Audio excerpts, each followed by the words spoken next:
You know what I mean? Yeah. And that's honestly why I appreciate what you're doing.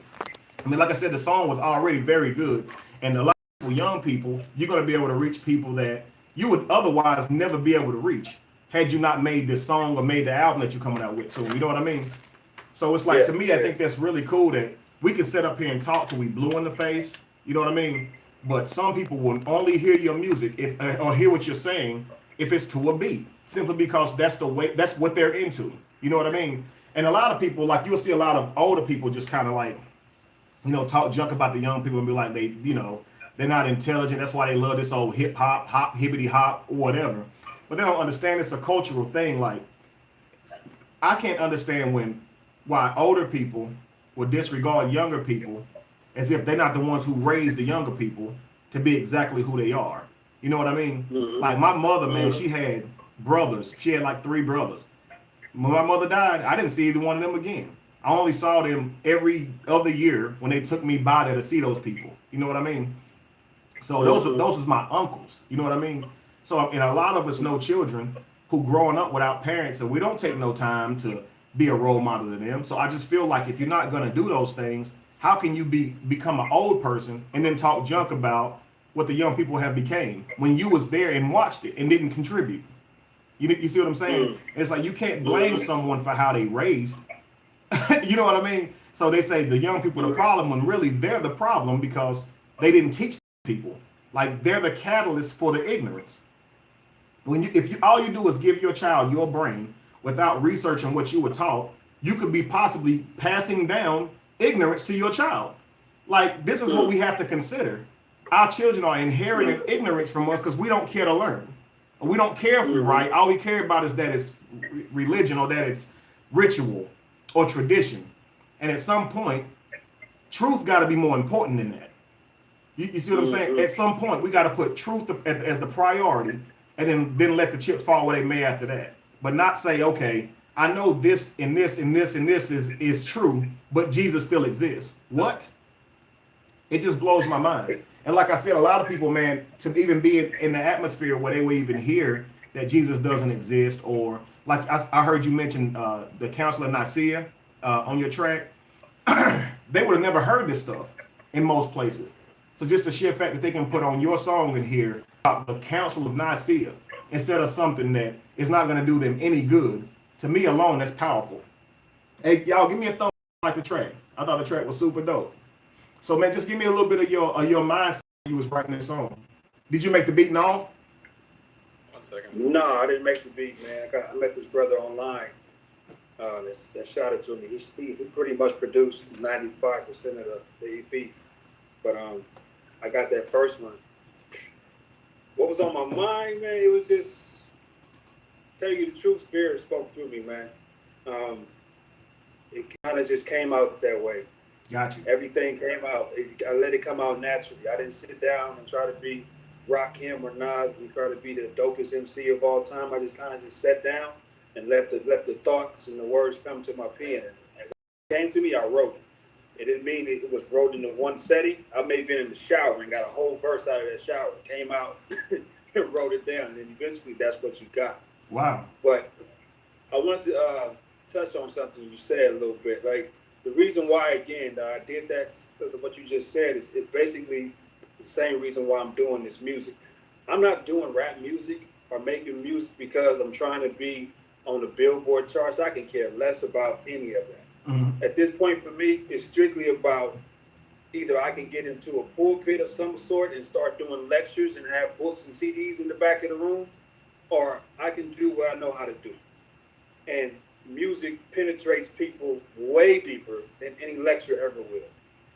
So for me, I figured that if I can rhyme, I know how to write, I know how to be witty with my pen, I know how to deliver this, and I know that every time I roll down the street, I see young people playing ratchet, retarded, brainwashed music, knowing how strong music is. I'm sure it's songs that you know that you remember when you first heard it. That's how strong music is. So I came up in an era of, like I told you, from the 80s and watching the transformation of hip hop in general, Mm-hmm. and watching how I first heard the message, how it blew my mind. And then watching Rakim and Paris, one of them come out and how strong that was, and how then Brand Nubian and X-Clan and like I said, Public Enemy, Jungle Brothers, Tribe Called Quest, and how that whole Poor Righteous Teachers and how they came out and how they had everybody being on one page, trying to go to college and be smarter, educate yourself, learn about who you are. And then Dr. Dre and them came, and I saw how that switched it. And from that point on, we've been into this era of what we in. So every time I don't listen to radio, but every time I hear a song, I'm like, what happened? And for me, my spirit was just eating at me like, dude, stop complaining. Either do something or stop complaining. So that's when I came up with the decision. Like, you know what? I don't want to be on stage right now. I don't want to be out here touring and going and do this stuff right now. At my age, I want to be chilling. Mm-hmm. But at the end of the day, I love music. I love music. But I love good rhyming a whole lot more. And it's not a lot of people talking about what I'm saying. Facts. It's only been one record that I've heard that even touched on a lot of that stuff. And the best one of all time to me was Razzcass's Nature of the Threat. Mm-hmm. I don't know if you ever heard that one. If you haven't, go look it up.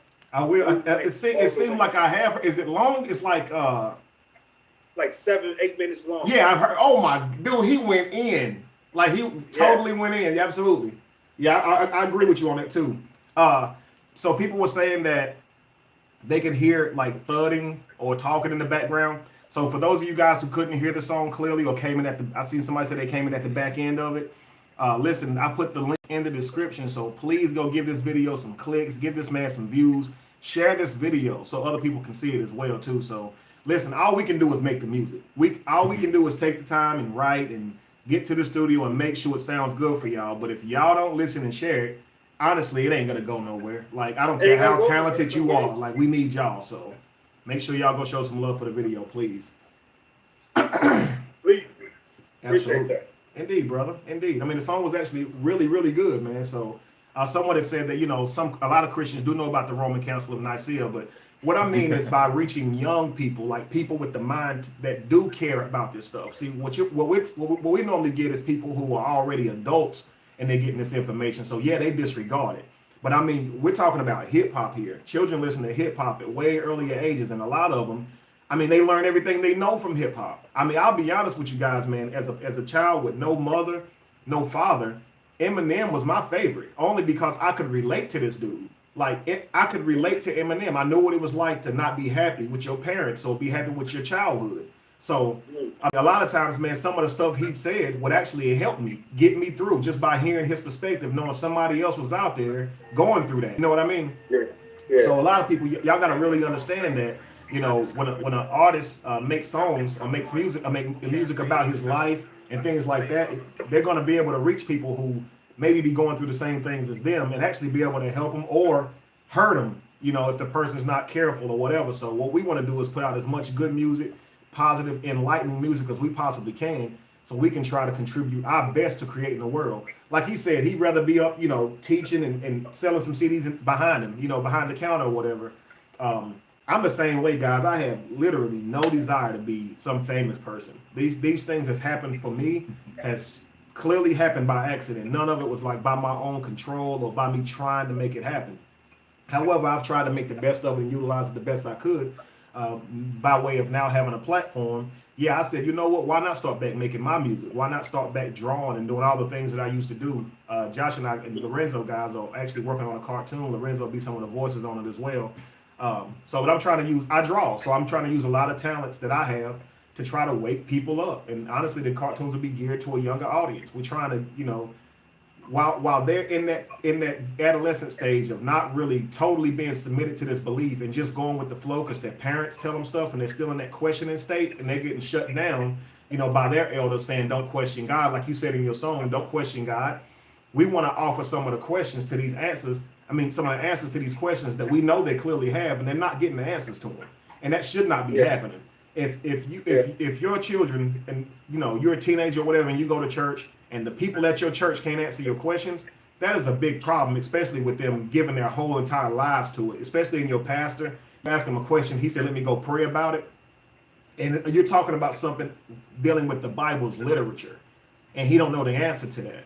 You know, to me, that's gotta be something that raises your eyebrow. You know what I mean? Like you don't know the answer to that, man. Like you said, how is it that in your song you said how is it that Cain and Abel, Seth could be the only three men on the planet, or just Cain and Abel at the time, and then Cain kills Abel and he can go find the wife. How? And of course they say, well, God put other people on the earth too. Like, come on, man. Come on, bro. Man. They don't say that in the Bible. Right, absolutely. And just these type of thoughts or whatever, for a lot of children, man, that wouldn't even cross their mind at the time. Like, wait a second, they don't even know who Cain and Abel is, man. You know what I mean? So they're not deep in the Bible. Like, if we was to go by show of hands just in this room, me and Lorenzo and your hand would all three be raised that we believed in Jesus before we read the Bible. You see what I'm saying? Like, we didn't need to read the Bible to believe in Jesus. We believed in Jesus because we was told to. I mean, this is pretty much what happens. You know what I'm saying? What's that? I don't know. Somebody just people. Oh, okay, my bad. I see you. yeah. I'm doing a little fake simulcast on my YouTube page at the same time. That's what's up. So I'm just, so if I look over here, I'm just appreciating some of the people on mine. I appreciate you guys. Thanks a lot for being here. One thing you just said when your guy was talking about, well, you said a lot of things, but when we was talking, you saying like Cain and Abel, then there was another person. A lot of Christians, the excuses they will use, this is weird talking to you like right here. But a lot of things that people will say is that, well, there was a first creation, and then Adam and Eve were a second creation, which is one of the thought processes that I had as a kid, because, there's a gap in there where it says that the God rested, right? And then he had not caused it to rain upon the earth, and when he came back, there was nothing there. Right. So in my brain, I thought, okay, if it doesn't rain for, say, 1,000 years, everything on the planet dies. Because it said then he didn't see a man who could till the earth. Right. So every human would also die. Maybe a few would survive who was around freshwater streams and rivers. That's how I created the second gear of the people, like Cain's wife. Right. That was what I think, like there was a first creation, then there was a second one. But then of course you get taught that no, there was only one creation of man. Right. But then when you read the Sumerian story, it's easy to understand where Cain would have gotten a wife, because Enki and then Harsag, they made a bunch of people before they even made Adamah and Titi, which is your Christian version of Adam and Eve. Absolutely. So Adam would have married a lesser styled being, like for just not them being racist, but like he would have married a Neanderthal or something like that, because his generation was supposed to be the first Homo sapien, Homo superior. Gotcha. So I mean, when you go with the Sumerian story, which of course the Bible, the Genesis story, is just cliff notes of the Sumerian, you can find Cain's wife. Right. But it ain't got nothing to do with Jesus. It ain't got nothing to do with Yahweh and all that. So it's still a divergent. It's still something you wouldn't agree with. Absolutely. And of course, the Anunnaki were aliens, so they're not gods anyhow. Right. So there's nothing to worship. Absolutely. But they just had a greater technology. Right. And we've seen that. Well, if you think about it, when the Aztecs saw the Spanish coming over, saw Cortez coming over on the water, they thought that was the return of their god. So that's why they initially laid down for Cortez, and they were able to like ransack them. But it was really just superior technology of being able to sail over the sea with the big mast. And they confused themselves. Thought it was the return, because they looked like you coming out of the sky. And that's what their scripture said, that their, I think it's Montezuma will come back from, or Quetzalcoatl will come back from the sky. And that's what it looks like when you're coming from a ship. Right. And so they were confused. And he said they have shining armor, and Cortez and them wore the armor. And they were just confused. Thought it was a god. It's just a dude in some armor. See, I mean, and that's what it would be like if you saw somebody right now. Somebody came back to you from the future, and they had some technology that you never saw. Right. You're obviously going to look at them as if they're superior. They got all this stuff you ain't never even seen it before. You know what I mean? So before I had went to the Marine Corps, I was going to go into anesthesiology, right? And back then, as I was researching, they were saying that there are like 13 levels of consciousness, but we are only tapping into like the first 3 or 4. So even though we think a person is dead, they're really not dead. That there are 13 levels of death. So there are other levels of death, but we don't have the technology to get a person from there. Now think about it. If somebody came from the future and they understood 8 levels of death. So you in the grave 4, 5, 6 days, but they able to do something to bring you back to life. You're going to think they have the power of resurrection. Absolutely. And if you remember the little TV series Shaka Zulu, they actually demonstrated that, where everybody thought this woman was dead, but then the white person's doctor, the little Dutch doctor, he recognized the woman wasn't quite dead yet, they thought he revived her from the dead. Mm. And they worshipped him. They thought he was a god, that he had godlike powers. See? And it's just technology. Simply It's like technology. soon as we go from that realm of I know to being ignorant or seeing magic, Mhm. we always get compelled by the magic, not knowing how they did it, you know. Yeah. And if you watch the Marvel movies, in the Thor versions, in the Thor movies, they say that Thor tells them that we just have superior technology. Y'all just think it's magic, but they just have superior technology. Yeah. And they told you that, like in Marvel, they're Mhm. telling you Absolutely. it's just superior technology. We live longer, Mhm. we're more durable, so you think that we're a god. Right, absolutely. And that Makes was perfect sense. and that was the Anunnaki. The Anunnaki lived longer. They had better technology, and people thought they were a god, and they could resurrect people. Mhm. So they thought they was a god. And you can see how that could definitely come. too. Yeah, That's and if fine. I was born 12,000 years ago, I'd probably been like, Yeah, you wouldn't know no better. what? This is so weird. Jazier, so tell me, man, like if you were to break down just some bars from your song, which bars would you say would be most important, and if you want to apply some meaning to them? Probably the one that you were just talking about, the one where I was talking about. That's a true story. When I was in that pastor's office Uh-huh. and asking him all those questions, and he told me all that. That was true to me. Because there's so many people that probably have questions that's just scared to ask. And I say it's nothing wrong with asking a question. It just needs an answer attached to it, and you deserve an answer. If your brain, God made your brain to think, and anytime somebody tells you not to think, there's a problem with that conversation. And for something with your supposed salvation and your eternal life issue, I think that deserves all the questions in the world. So for me, I think that's an important line, because people need to ask questions. Mm-hmm. Stop just taking what someone told you. Absolutely. There's a whole lot of stuff in that song I could say, but for me, all that stuff could be like peripheral vision, because the main thing is I want you to ask yourself a question and question what you believe, question what your mama told you, question what your grandmama told you, because just because they elders and told you don't mean that they were right. Mm-hmm. My mother drank, smoked, ate pork chops and steaks, but died at 48. Okay? Mm-hmm. But that don't mean everything she was doing right. And I'm 45. So think about that. Okay? But don't mean everything she did was correct. Everything she told me was correct. Mm. They don't mean no harm by you. They just didn't know any better, and you can't blame them. But you have a smartphone. Absolutely. You have a Google. Right. You have more tools to figure out what's the truth than they ever had. Absolutely. So it's your job to figure it out and take their life a step further. Mm-hmm. Exactly. And it's not disrespectful to challenge what they taught you, because you understand that their information was limited, right? Like I tell people all the time, my grandmother could barely read. So I would be foolish if I took everything she taught me into life as if she knew everything. I would be crazy to think that. You see what I'm saying? So I have to challenge different things. And honestly, most of what she taught me by way of academics or anything like that was completely wrong.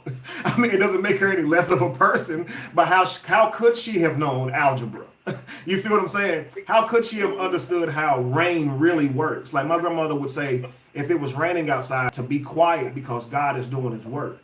As if it's raining everywhere, or God has to be solely focused over this cloud that's above me to make it work. You see what I'm saying? And as a child, I didn't know that it was only raining here and not, in the next city over. You see what I'm saying? In my mind, it's raining everywhere. I mean, my grandma, that's what she taught me. You know what I mean? And so to me, I don't know how you can become an old person and still think that, But when you don't challenge what you believe and challenge what you've been taught, that's generally what happened. You keep getting older with them same thoughts. I mean, it's just a simple fact. You know what I mean? And that's why I say it's so important that we do challenge what we believe, because before you know it, you're going to be a grown man still talking to imaginary friends. And you think that imaginary friend Billy is any different than imaginary friend Jesus, but they're not. They're both imaginary. And so that means that they're both equal, which is nothing. You know what I mean? So absolutely. I'm gonna take a minute and play one of mine, just one that none of you guys have heard yet. This right here is actually not even released, but I'm gonna give you guys some of this song right here. It's called Face the Music. So while Josh is putting it over there, just that song, if you guys know what an idiom is, it's a turn of phrase that when you say this turn of phrase, it means something else. Like face the music means to be confronted with an unpleasant consciousness or unpleasant information. You have to face the music, right? So we know what that means. But this whole song is filled with idioms. I was trying to challenge myself or whatever. So anyway, it's called Face the Music. So just listen for all the trumpets, or not the trumpets, but all the instruments that I named during this song, but it actually has a message. So Josh, whenever you're ready to get it over there, whatever, we'll get it played. For the people on my simulcast, I don't know how to mute my stuff, so you're just gonna hear whatever's playing. And if we start talking, you're gonna hear that too. How can someone who can't save himself save others? Well, supposing I have the key to your chain, who should say that your lock and my lock should be the same? If you see it, call it. Maybe we can work together to fix it. And just because you don't have the key, don't mean you can't recognize that somebody don't need to be free. Use your voice. You wanna see a world that's full of destruction? Make a man of poor conduct a rich conductor, and watch what he orchestrate. Soon as he's in the seat, and who he bands with, he will reveal his own deceit. If that don't strike a chord, I'm afraid nothing will. Obviously getting played, but now let's call him a trumpet. Cause we all know who pulling the strings. We won't accept it or face the music. We rather hear broken records. He toots his own horn and all that jazz. This is true, he plays up our ear. Next thing he's singing a different tone. If I went and said we can't get on one accord cause we need to be fine-tuned, would you let me chime in? I'm fit as a fiddle and you fiddle while Rome burns. Cause I try to drum it into your mind but you won't learn. See, most individuals fear the complex depths within, Nero in there. so they remain superficial. Fiddling while On the wrong. surface layer of their sight. So they're Y'all can get the mindful of their back end. surroundings, but they're not mindful of themselves. Oh, The problem with that is, if you don't know yourself, exactly. you will settle for anything. Wake up. That's right, break. The truth is sobering. But you rather wet your whistle and be whistling Dixie, ride the elevator, music to dreamland, seeing pixies, counting sheep, racers first go unaccounted. Bigotry, I can't count it. Why this blood sucks, taxes go unaccounted for. And I can't wait till the fat lady sings. They selling tickets, I will be there with bells on. The lot of us, and when they do it, will be music to my ears. I'm so excited, like maybe it's opera. They say the truth is hard to handle. You can see it's all lies if you're willing to take a propaganda. Need you to understand, it's scripted from the start. You think Oprah's your next leader, look up a whistle in the dark. Blind men, don't let them string you along to a crumbling violent end, to the sound of violence. A man named Harry. All right, that's it. That's all I'm gonna show y'all right there. Flip it back, Josh. That was on point. I appreciate that, man. So, like, if I could explain some of this right here, guys, it's obviously I told you guys it's idioms. So, of course, the song starts off and it says, "You want to see a world that's full of destruction? Make a man of poor conduct a rich conductor, and watch what he orchestrates. As soon as he's in the seat, and who he bands with, he will reveal his own deceit." Now, if that don't strike a chord, right, we're still dealing with music, I'm afraid nothing will. You obviously getting played. For now, let's call him a Trump pet, right? Trump pet. Because we all know who pulling the strings, but they won't accept it or face the music. They rather hear broken records. Like, did you hear that? They won't face the music. They rather hear broken records, right? They don't want to hear something that's uncomfortable. They rather hear the same crap over and over, right? I.e. a broken record, right? I mean, and this right here is like all through the song, these idioms. If you hear me say an idiom, if you look up the meaning of that idiom, it says a whole lot more than what I'm actually saying. You feel me? So I say, they don't face the music. They rather hit broken records, huh? All right. He toots his own horn, right? Which means to brag on yourself and all that jazz. This is true. He plays it by ear, which means he don't know what he's talking about. He's flying by the seat of his pants. He plays it by ear. Next thing he's singing a different tune. It means to change your story up after you said something, right? If I went and said we can't get on one accord, right? Music, because we need to be fine-tuned. Would you let me chime in? Would you let me speak on it? If I told you that, right?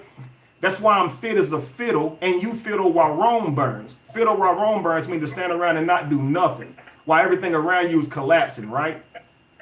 Because I try to drum it into your mind, but you won't learn. You see, so like that right there is the first verse. I'm gonna break down the second one too. So let's see here. The second one says the truth is sobering. So just so y'all can understand these idioms, I said the truth is sobering, but you'd rather wet your whistle. Wet your whistle means, of course, you'd rather get drunk. But whistle, of course, is an instrument as well. So, but you'd rather wet your whistle and be whistling Dixie. Whistling Dixie means to brag on your country with no evidence that your country is ever good to begin with. That's what whistling Dixie means. So the truth is sobering, but you'd rather wet your whistle. You'd rather be drunk and be whistling Dixie, riding that elevator music. You know what elevator music is? It puts you to sleep, right? Riding that is boring. Riding that elevator music to dreamland, seeing pixies, counting sheep, because you sleep, right? Racial slurs go unaccounted. Bigotry, I can't count it. Why this blood sucks as taxes go unaccounted for? Like, right, we can't even count up all the things this man does while we don't even count the amount of taxes he hadn't paid, right? And I said, I can't wait until the fat lady sings. If they selling tickets, I'm going to be there with bells on, the lot of us. And when they do it, will be music to my ears. I'm so excited, like maybe it's opera. Now, I don't know if y'all get that, but I can't wait until the fat lady sings. Now, you guys know that a while back, you know, Oprah was talking about being president, right? And everybody was like, oh my God, Oprah's going to be president, right? So I can't wait till it's over for Trump. I can't wait until the fat lady sings. They selling tickets. I'm going to be there with bells on, the lot of us. And when they do it, will be music to my ears. I'm so excited, like maybe it's opera. Oh, they say the truth is hard to handle. You can see it's all lies if you're willing to take a propaganda. Right? You see? Man, I love this, bro. So the next line say, I need you to understand, it's scripted from the start. If you think Oprah's your next leader, look up a whistle in the dark. Whistle in the dark is an idiom. It means to believe highly in something that's never going to happen. So if you think Oprah's your next leader, look up a whistle in the dark. The next line says, blind men, don't let them string you along to a crumbling vile end, to the sound of violence. Not violins, to the sound of violins. Like violence, you feel me? So it's like a double, quadruple entendre rather. But either which way, like, what I try to do with my music is force people to think. And honestly, Jazier, you know this, being lyricist, that makes it more difficult because we know that dumbed down or simplified music tends to sell more, be on more platforms. And if you're not really doing that, you probably won't be on all those platforms. So you got to like find your lane, you know, for people who do care about lyrics. Because I'm 35, but when I grew up on nothing but people who was rapping lyrics. Like, I don't know hip hop if it's not like lyrics, you know what I mean? So now a lot of people today, they listen to the snap, the beat, and that's more important to them. So, but you know, when you're making what we call conscious music, or truth music rather, the lyrics are very, very important, and you want to be able to say stuff that people never forget. So a lot of people tell me to dumb my stuff down, but I just refuse to. I feel like in the future, they'll be still listening to this stuff and hear something that they didn't hear the first time. You see what I'm saying? Because I barely even went in. I just exposed the idioms. I didn't even explain all the word flips that's in there. If you listen to it, it's so much in there. You know what I mean? But at the same time, it's like you want this music to be compelling. You want them to replay it. You want them to say, that's my favorite rapper. Because you're not talking about all of that stuff. You want them to be able to, like, really be able to say, this person I will follow and listen to any day of the week, and it's nothing but edifying. You see what I'm saying? Mm-hmm. Yeah, so I just wanted to show a little snippet of that, guy. So that's called Face the Music. I'll be doing a video to that soon, so y'all be able to see the whole thing soon. So, and I don't know if you saw this, Jazier, but when I asked for a thumbs up if you liked your music, man, it was just nothing but thumbs up. Oh, for real? Okay. Yes, sir. So, I don't know if you can see like the comments and stuff inside the box, but everybody liked it. I can't see anything. I just see you guys. Oh, dang. Okay. Yeah. So, and you know what? If you watch it later on YouTube, the actual comment thread won't be there. So for me, I don't see it. Yeah, it's just when you watch it, you just have to have it like in profile. Oh, and then you hit the little top, the chats at the bottom. Yeah, and it'll come up. Okay, well there you go. So you'll be able to see it then whenever I asked about that as well. That was fire though.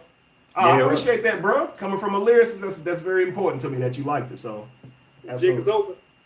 Oh, dude, I really wanted to let people hear that. Do you have that? Can we do that? Did I send it to you? I don't think so. If you did, I'm about to send it to Josh because that's the song. So Jazier and myself, guys, we did a song together. I didn't want to just say it like that if he didn't because I didn't know if he released it yet. But I'm going to see if I can't send this to Josh and play this for y'all real quick. This song is just crazy. He's being so polite. No, man, because I'm No, featuring but on his track, so I know, I'm you with you, don't I'm want to with do you. that. But music has taken a turn. Like I actually stopped listening to rap music like mid '90s because I grew up with, and you talking about dumb down, we can't dumb it down because like X Clan, they didn't dumb down nothing. Like you had to study to know what X Clan was talking about. And then we had KRS One and Tribe Called Quest. It was just like you had to go deep into your intellect in order to understand exactly what those brothers was saying. Even and the sisters back then too. Latifah was and MC Light was spitting some good deep information. Oh yeah. But then it just got, once the gangster rap kind of took over, and then it just from there now we got that mumble rap crap that they can't freestyle to save their life. And see, like I heard you guys when I was driving up here at the last minute, when you was talking about how you had got out of music for a while. And see, I'm not trying to jump in there like that, but in the early '90s, I was writing a lot. But then when that gangster rap, I just stopped. Around '95, I ain't writing nothing. I haven't written since '95. I just wrote my first poem like 3 months ago. Because I just stopped, but I did start drawing again. Oh, okay. I did start drawing again. I mean, but that's why I like this conversation about using your talents. Because everybody got some kind of talent that they can bring the message over. Facts. Because any artistry is going to speak to people in a different way. Because I've been working really on my drawing and that sort of thing because the goal is to start producing artwork. I'll let y'all do the lyrics. That's cool. I mean, that's what's up. I mean, look, I'll go with artwork. Like what we're talking about, there are people who work dead end jobs, struggling, don't make enough, don't have enough time to even go to school and get any other education outside of their job. And many of them have crazy talent and just don't know how to make it work for them. You see what I'm saying? So, and that's why I say that it's very important that we understand early what our gifts are, what our talents are. And if you're a parent, please try to understand what your children's gifts and talents are and help them to sharpen them. Because as a lot of times as parents, we're so busy with work that we can't even give time to our children. So our children have many things that they want to do and try, but you don't ever do it for them. Like I'm talking about guys, Prince could play like every instrument by like 13 or something crazy. Yeah, true. Like, so you can play all these instruments by 13. I never even had an instrument put in my lap. You see what I'm saying? So, to have the opportunity to be able to do that, I always wish I could play piano. But I never had an opportunity to sit down at a piano. Like, you know what I mean? So we should do more to make sure our children can get to try this stuff so we can, sharpen their skill set so they can go further in life. You can't just keep depending on the school system to get your children where they need to be. You guys know this. I mean, it's people that went to school, racked up all kind of school loans, and now they're working and they can barely even pay off these school loans. You see what I'm saying? So we know that this isn't the way to go about it or the 100% way to get success, because you have so many people who have degrees and they're not even working in that field because they couldn't even get a job in that field. So we got to learn early, man, to create our own lane based on what our talents are in life. And I don't have that video. I don't have that link, by the way. I don't know if you could send it to me quick enough or whatever, but. You don't have it? I'm gonna try to get it up now. See if I can do it. And see, since this is why I'm gonna do a cheesy promo here. See, this is why part of the Temple of Learning that we're going to build and start here, and we're gonna go ahead and start one in Atlanta. I was gonna make Kevin wait until I move to another city to do it. But we're gonna go ahead and start one here in Atlanta, and of course, because of some people, it's gonna have a whole musical end to it, but talent in itself, because schools don't teach anybody how to think, how to use their brain, how to think through a process, think through a situation. Because I did get the trombone when I was a kid. I learned how to play the trombone. But then of course sports is the way out. Right. Or going to become a doctor, architect, lawyer, something like that is the way out. We never thought about the fact that if you play a musical instrument, you don't have to necessarily play music for, like to be on stage or whatnot. Right. Making commercials, it requires music. Right, absolutely. It requires musicians. Just there are all kinds of ways that a musician, an artist can make money and make a living, You may not be famous, but I'd rather be Make the a living. artist who keep on working. Yeah, You man. know what I'm saying? And you was talking about the cartoon we were doing. When I used to draw, you know, I knew that you can become an artist and you can draw for like magazines, you can draw for different things like animation. Really is all you really thought about. Right. But you didn't think about that a corporate company needs people to draw things just for their for flyers, for programs, for when they're doing Logo like sales, logos, anything. all that kind of stuff. Never thought about that kind of thing. And these voices that I do, Right. I ain't doing them, but these voices. You could have been a voiceover for. Man, Didn't even yeah. know that existed. I never even thought about that as a kid, and been making up voices all that time. You know, just messing with people. Right. You know, like when I did that little girl voice, just threw you completely Yeah, off. threw Like me big old straight black off. man, sound like a little girl. But it's so many things that we got to be able to teach our kids and teach ourselves. And you know, because it's never too late. It's never too late to switch gears. That's why the Temple of Learning. So everybody who's in Atlanta, y'all got to hit me up so that we can have a strategy meeting on the weekend of the 16th when I know he's going to be in town. Got to have a strategy meeting so we can go ahead and get started, so that we can fund a location. I'm going to fund a location. I'm going to figure out a way by the end of August that I can fund the location regardless of any donations or whatnot. But, you know, hey. When did you get that? So I'm gonna tell y'all something. What does Lorenzo have in common with the least expensive bar in town? What does Lorenzo have in common with the least expensive bar in town? Like a complete hole in the wall. They all got cheap shots. Because he been throwing cheap shots all night. I'm just saying. Let me tell y'all how I found out Kevin was in town while he's still trying to figure this out. Do y'all think Kevin said, "Hey, I'm going to Atlanta. Let me call Coach. Let me call Lorenzo and let him know I'm coming." You know? No. I see a video that Kevin posted on YouTube. Oh, I'm at the airport. And when he said he was at the airport, I'm thinking, I wonder where he's going. Then I see some people commenting because he's like, "Hey, what is there to do in Atlanta?" I'm like, this joker is not at the airport in my city. Didn't say jack. And then waited till somebody said, "Why don't you call Lorenzo? He'll probably tell you what to do." And I put on that, "Don't ask me nothing. I'm telling you nothing." So yes, I deserve my cheap shots, and I'm taking all. Look, it's always a reason though, guys. Like I'm getting my mouth worked on a couple days. Whatever. So you know what it is. I didn't know how I was gonna be feeling. Which means that he had to schedule. He had to schedule. Let me talk to. He had to schedule it, right? You don't just show up to the I did dinner. not know how my mouth was going. Like I didn't know if I was gonna be able to talk. Like you know what I mean. So that's When's your appointment? My surgery is Tuesday. When'd you get here? Today, What's today? Sunday. So you can talk on Sunday and Monday. Well, I didn't know. So know- what I your didn't know mouth what ain't you got could nothing to talk. do with it. When I found out I could talk, I text you. He's like, "What's this?" Like what? He's like, he looked at my face like, "I know you lying, but I don't know what to say." We walked into the room. There was blood all over the bed and all over the floor. You don't know, it was a guy named Kevin who checked in. He had a mysterious guest. Check the cameras. Listen, for y'all don't know, I need a root canal, and I've been doped up on daggone pain meds. I'm talking about drowsy, can't even barely stay awake. I hate this crap, guys. So, and Jay Fry, don't say that. Thank you, That Jay is not Fry. true, man. Exactly. Because if I rolled up to Charlotte, And which he never does. So that's already a shot at you, because I come to where you live.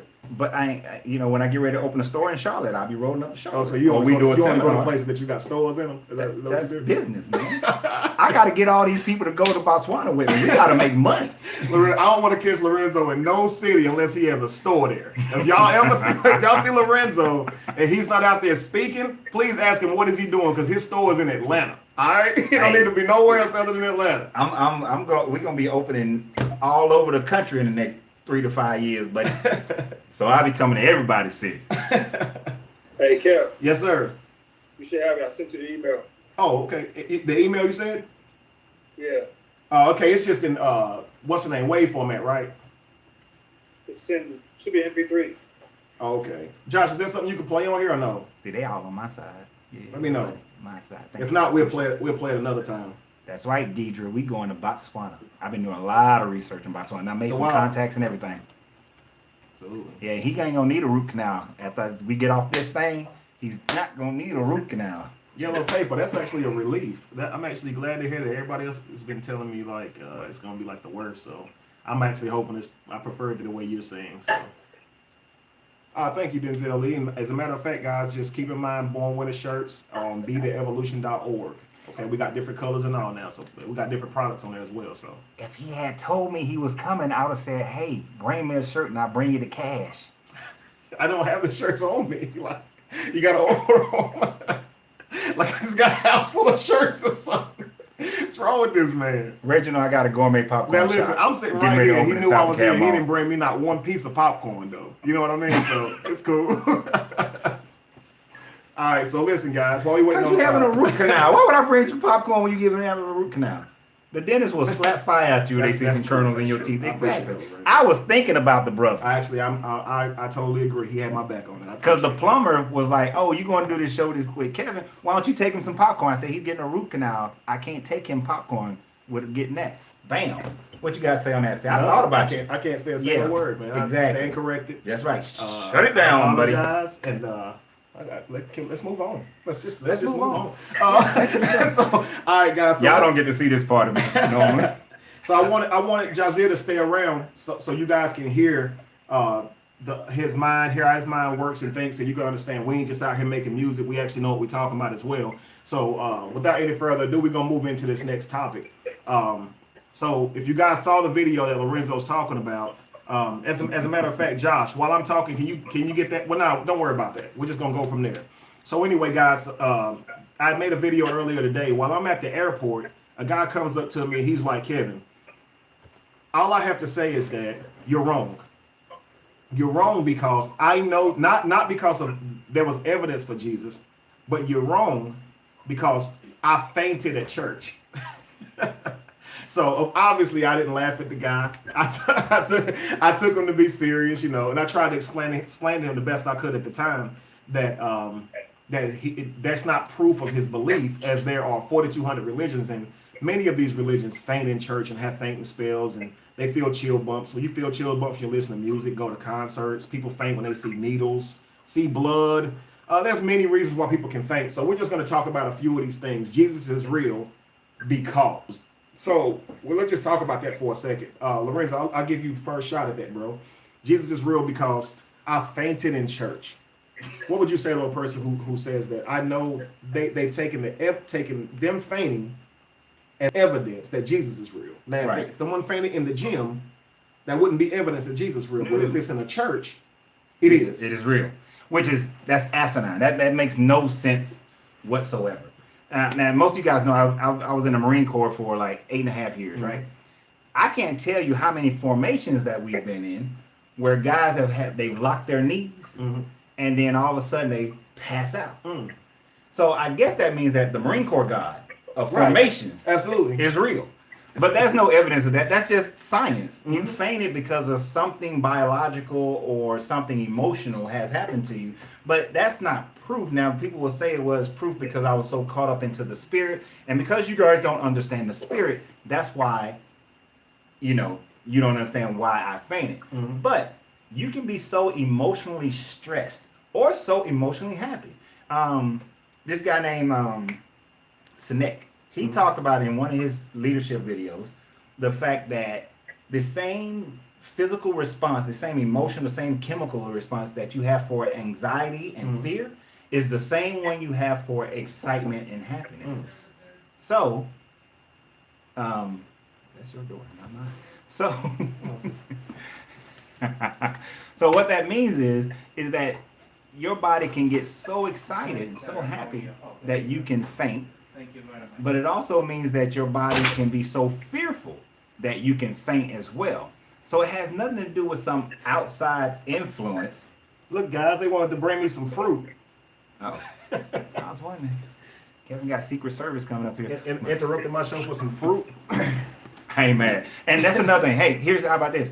You can faint because your body doesn't have nourishments, right? So, like all day today, I've been with the plumber, haven't eaten anything in about 6 hours.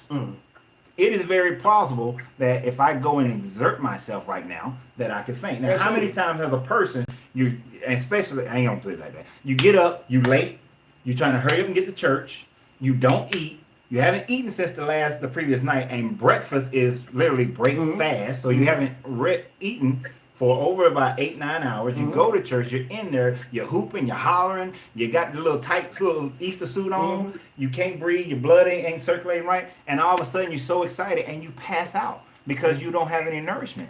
He brought me right to my first note, dehydration. So let's just take dehydration. Now this is assuming a person has eaten that morning. So Lorenzo's talking about a person wakes up, skips breakfast because they rush into church. You got to get all the kids ready, right? A lot of them got to be at church early, especially if they play a role in the church. So, but this is if you did eat a breakfast, okay? You're in church. Dehydration is one of the many ways that you can faint. Now, just imagine a lot of these churches are hot already on the inside of them. Some of them are like little holes in the wall with no air conditioning, and you're wearing full clothes. People have on like whole suits in the summertime, right? A button-up shirt, probably a tank top under that, a necktie, a jacket, pants, all of this stuff. Girdles. Right. Yeah, women are dressed to the T with stockings, all this stuff on. This stuff is hot. And on top of that, they have to stand for long period of times. Like Lorenzo said, locking the knees is detrimental for your brain because the blood does not circulate all the way through your body. It gets stuck right there. So kneeling, all these things go on inside of a church, and all of these things can contribute to a person fainting. And what we believe is that it can't be locking your knees. It can't be the excessive standing and kneeling. It can't be the dehydration from shouting around in this hot suit. It has to be that Jesus exists. And more than people who believe in Jesus shout. Now let's just deal with this.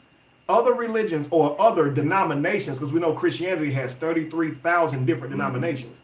Some people have denominations that do not believe in shouting and speaking in tongues or passing out. And guess what? They don't. So please tell me how almost every member in your Baptist church passed out last Sunday, but nobody in this Pentecostal church over here passed out. Exactly. Please tell me why. Why does God choose to just touch all the people who believe in passing out, but not the people who don't believe in passing? So does it take faith to faint now? You see, or just faith in whatever God you're praying to faint? And does the fainting prove that the God you believe in is real? Obviously not, and we'd be foolish to think this, but we know a lot of people believe this stuff. Right, exactly. Like they grow up and they're taught to make stuff attribute to fact, even when it doesn't. And this is the part we got to grow out of. Prematurely subscribing ourselves to a belief without even doing full research on it. So right after dehydration is anemia. Now, of course, on the video, I said that this is for mostly women, of course, because women go through a menstrual cycle. But when you're going through this cycle, your blood does not create enough oxygen. Your red blood cells don't create as much oxygen, so you're more prone to passing out. Now, this is not just females, because men can suffer from being anemic as well. So this is one of them. Of course, stress. Your brain has to be balanced by adrenaline and acetylcholine is what it's called. Acetylcholine, these two compounds or these two chemicals.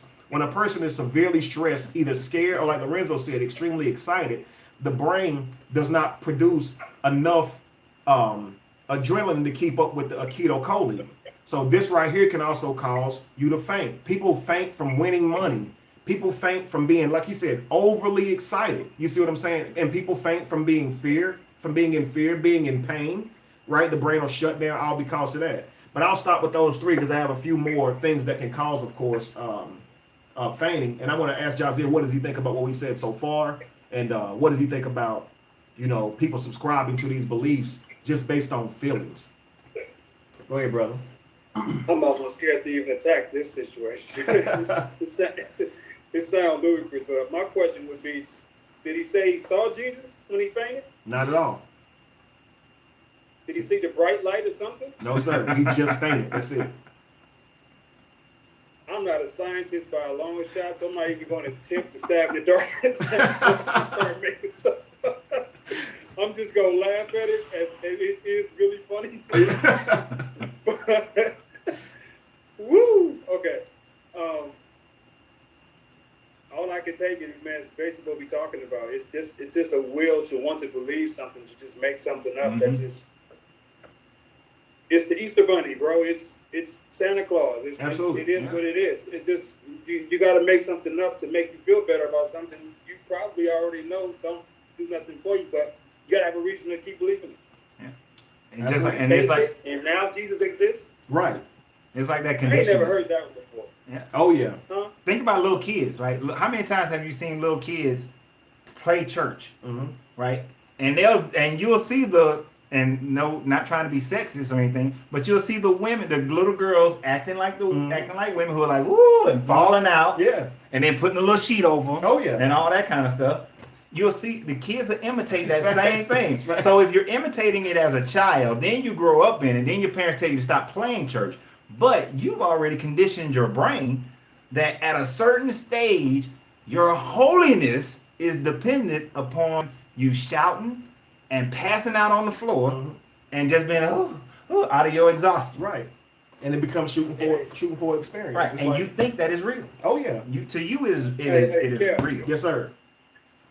Interesting point he just made, because I didn't grow up in church. Okay. That was one of my luxuries. Okay. My mama's church was on 700 Club on TV. All right. That's how she got her church. So I missed all of that, old Negro spiritual stuff, right? But I have been in church where they actually put their hands on me and thought he was going to touch me and I was going to pass out. And I closed my eyes hoping to pass out. And then I did the old Kevin Hart thing where he said his grandmother was looking under the blood. I looked to see who was passed out, and everybody around me was gone. I'm still standing here like, why I don't feel it? Facts, dude.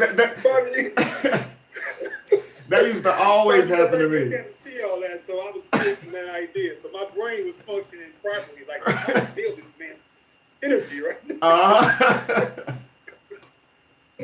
That's comedy. Man, it's nuts because I used to. That actually was a prayer of mine. Like I wanted to be slain in the spirit because I wanted to, I guess, be touched by God and know what all these people knew that's falling out around me. Right. Like man, I was on a church like mime team where we would go out and like do like interpretive dance to songs, right? With our face painted and stuff, So I remember like we had this engagement to dance at this one church, and the pastor called our whole dance team up to tell them, he's gonna pray for them. And I'm telling you, man, everybody on the dance team passed out except for me. I didn't feel nothing, And I'm feeling bad now because I'm like, man, come on, again, right? So on the way home, I asked the dance team, like, okay, did y'all really pass out? And man, every one of them said they did it because they thought they were supposed to. They thought they had to. They didn't want to make the pastor feel bad. So he was pushing my head. I don't care, man. He was pushing my head too. And I put my foot back behind me and got my ground.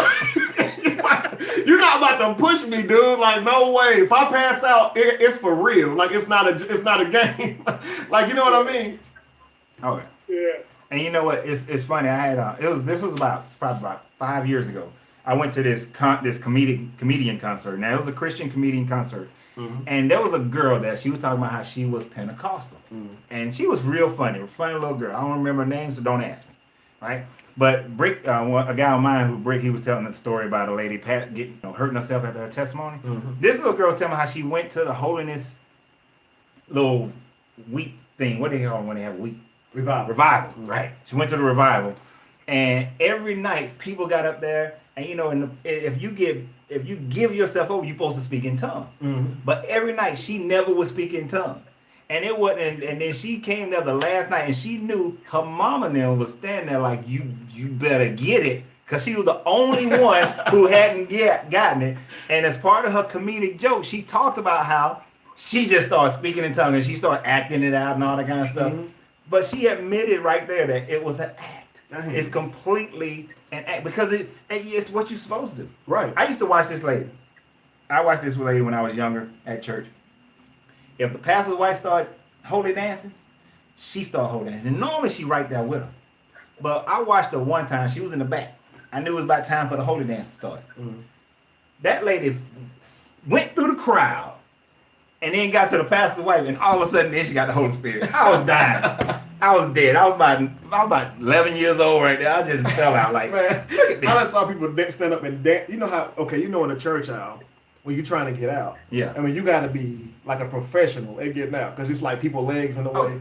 I done seen people shout their way out of aisles. I'm talking about.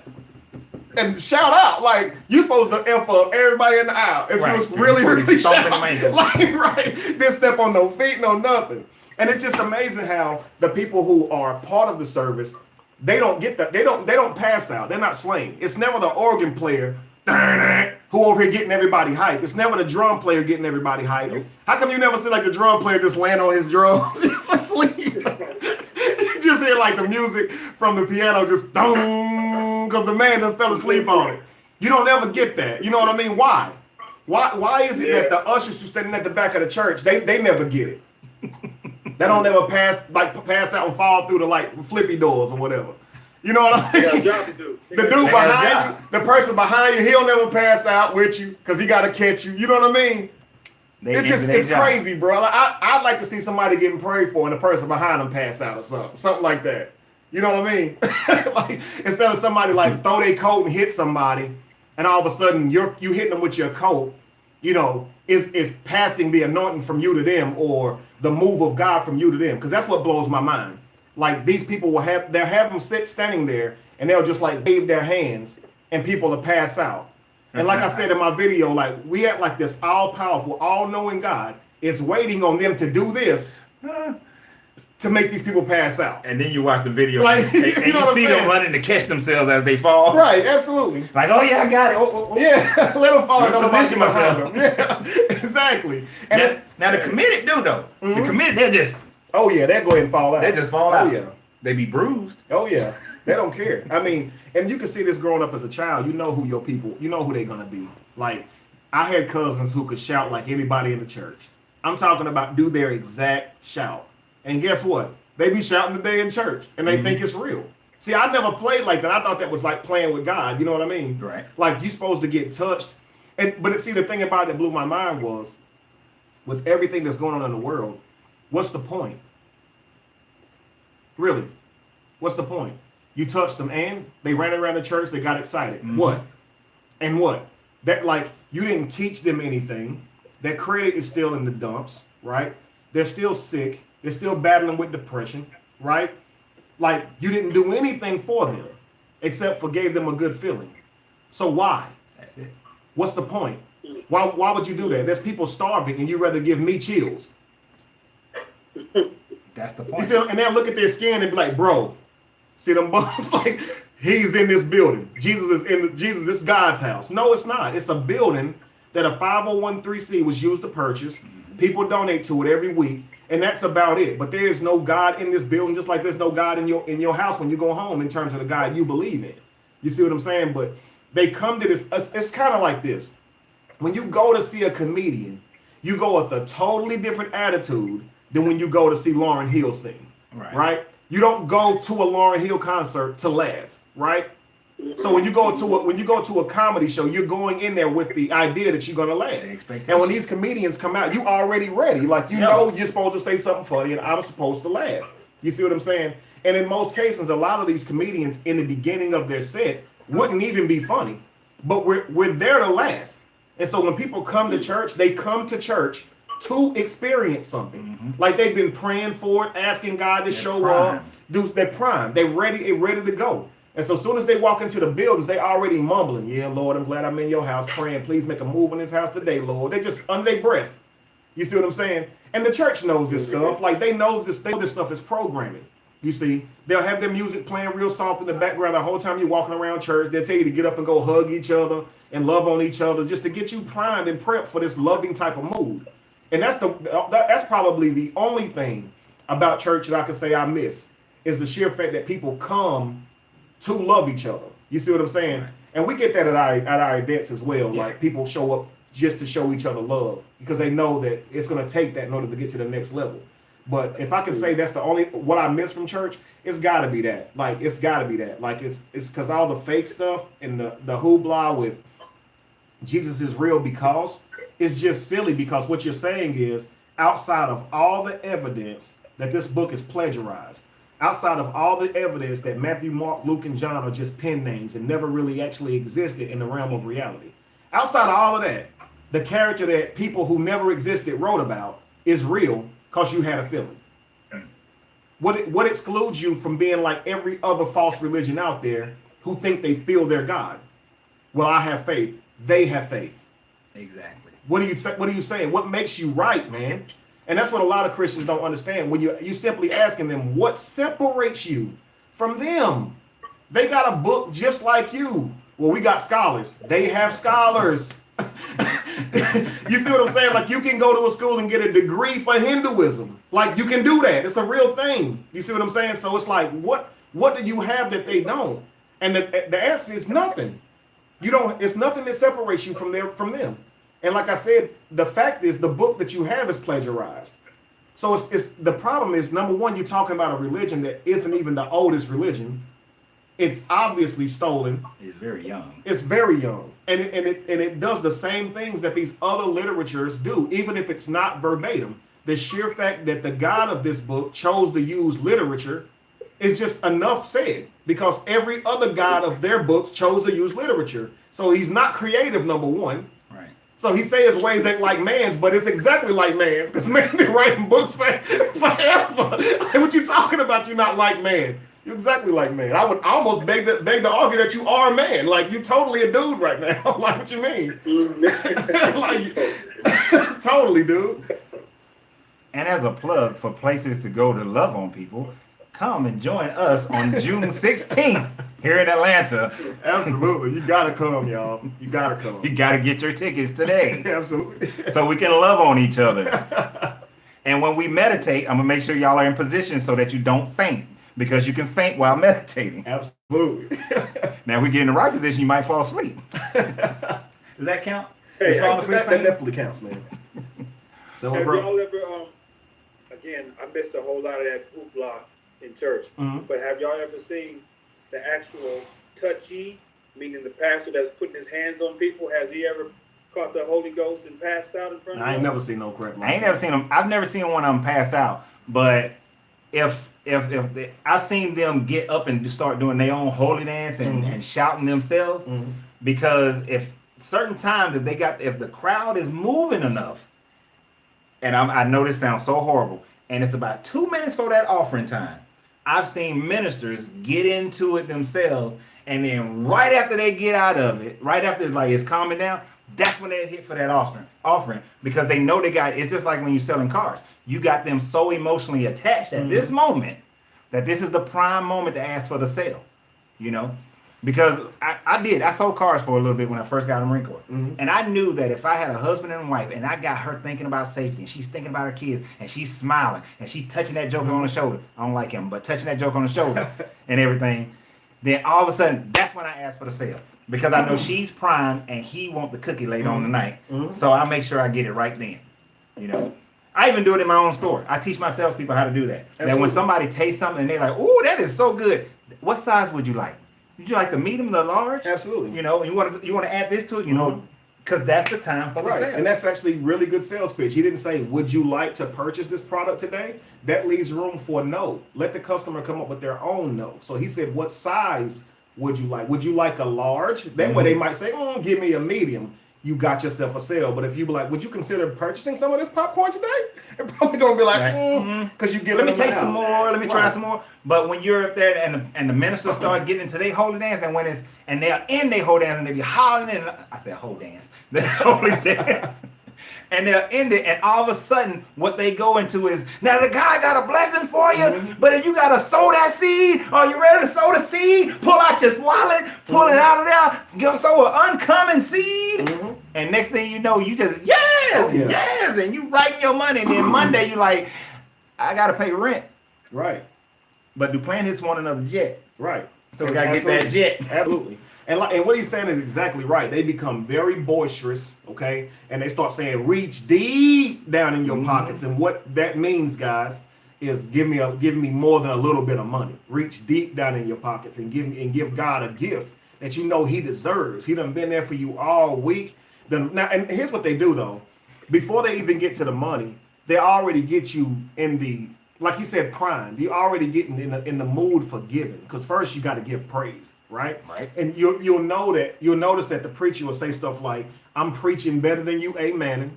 Okay, this is supposed to get you, hyped up because he feel like he not getting enough amens or enough Don DeMarcos on his speech. You know, you know what I mean? So for those of you who watch battle rap, Don DeMarco is when you say something super dope. So, you know, when a preacher preaches and he don't get that amen, you know, he gonna be like, I'm preaching better than y'all, amen. Or come on, somebody, help me, right? Thank you very much, LeSean. So you see the preacher doing everything that he can do to get you out of your shell. He tells you to get up on your feet and give God the credit he deserves, because this God has kept you alive all week and has helped you survive to be able to make it back one more time, as if the ultimate goal is to get you back to church. Like, come back, like he blessed you to get you back to church so you can hear more preaching. Okay, whoop-de-doo. But if God has done anything for you, let me see you lift your hands in the air. Let me see you give him his rightful due.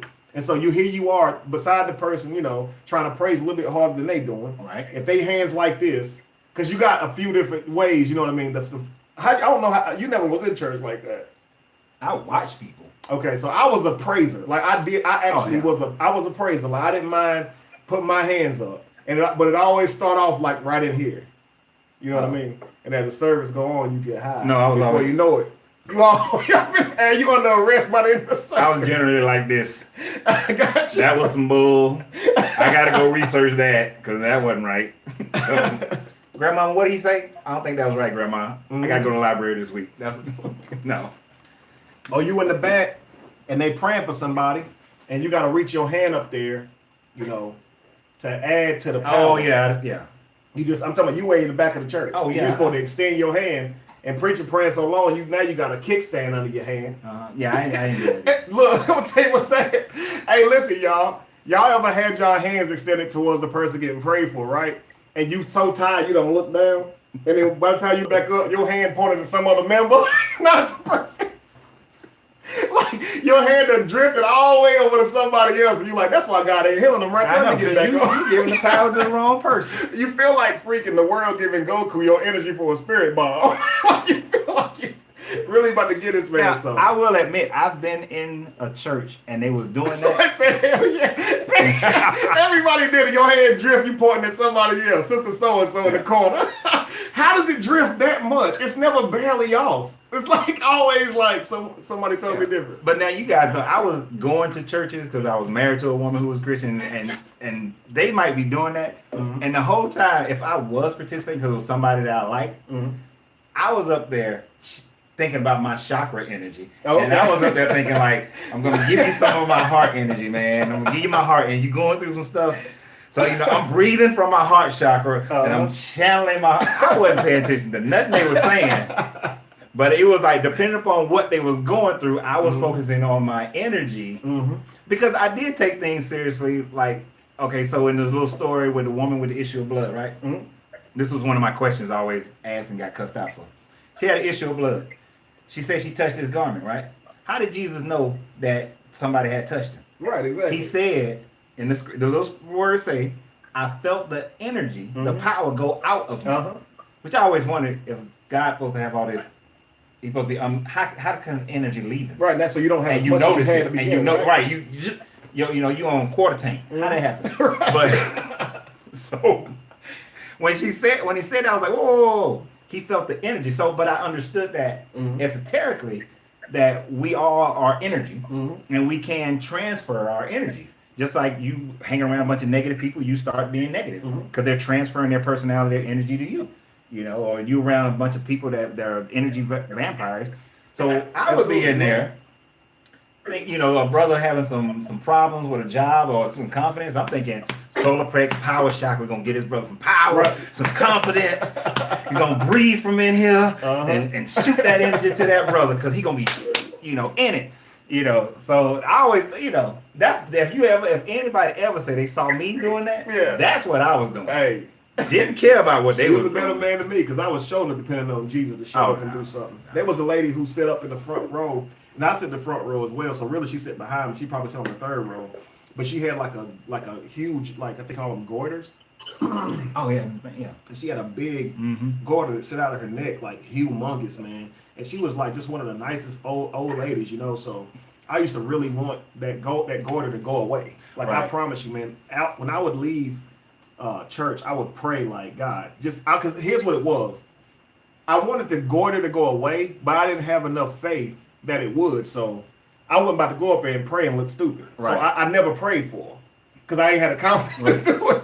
And so I was praying like, God, give me the confidence because I don't want to go up here and waste her time and mine Right. by praying for her neck and it just stay the same. Like, that's just going to look stupid. You know, what's the point? And I done watched so many preachers and prophets come in and see her go there and call her up to the front and put their hands on her neck and nothing happens. You know what I mean? See, that's authentic. You know, a video I published earlier today.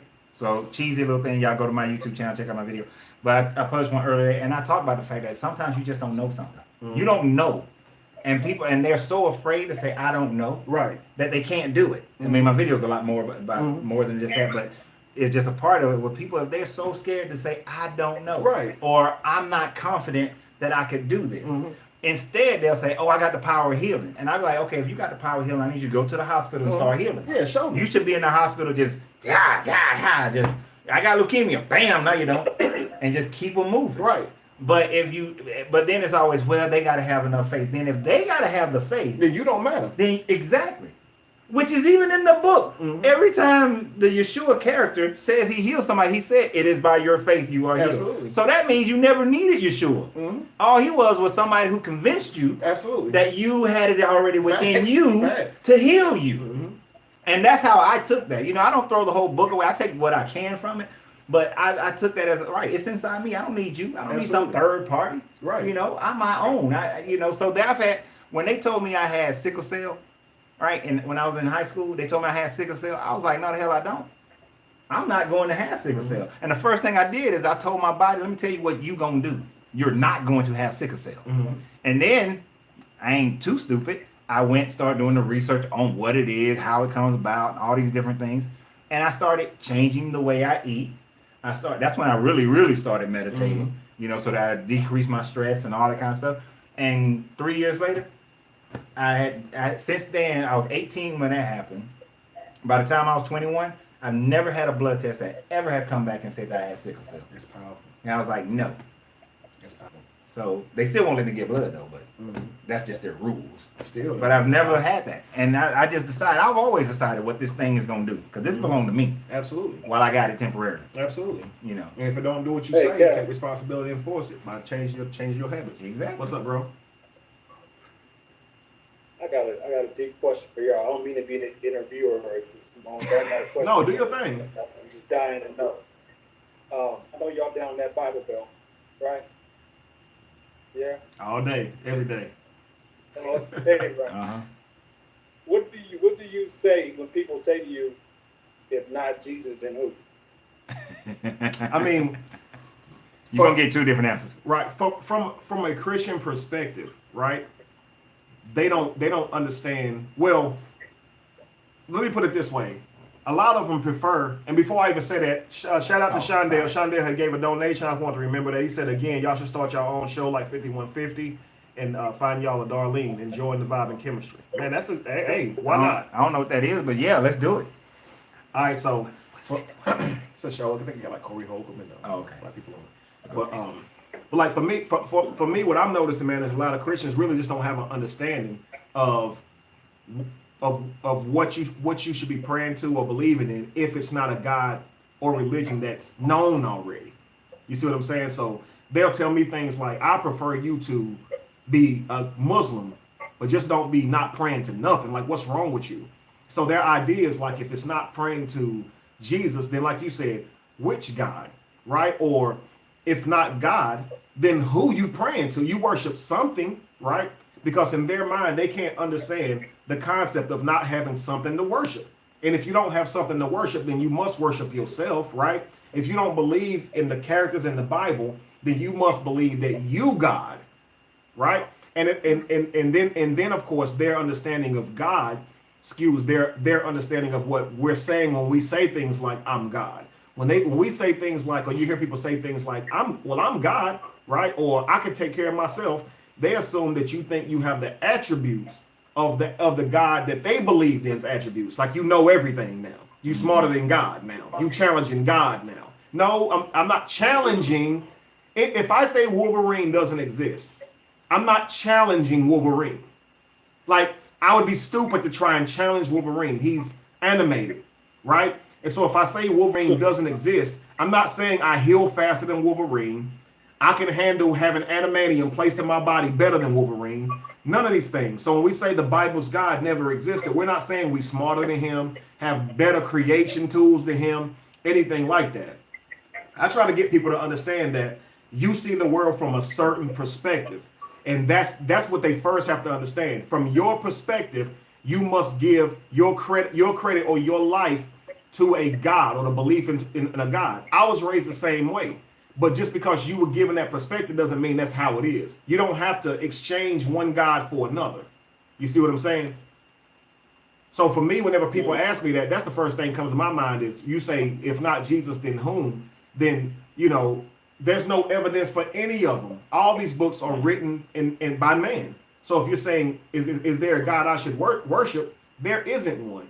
And for them, they just can't really grasp that. So they just stay where they are because they can't see themselves not believing in nothing. But I think that's a hope thing more than a Jesus thing. I think that's like you got to believe in something, right? Like you believe in something. You believe it ain't real. That drives you. No, it doesn't. It's just how it goes. I'm going to let Lorenzo go in there.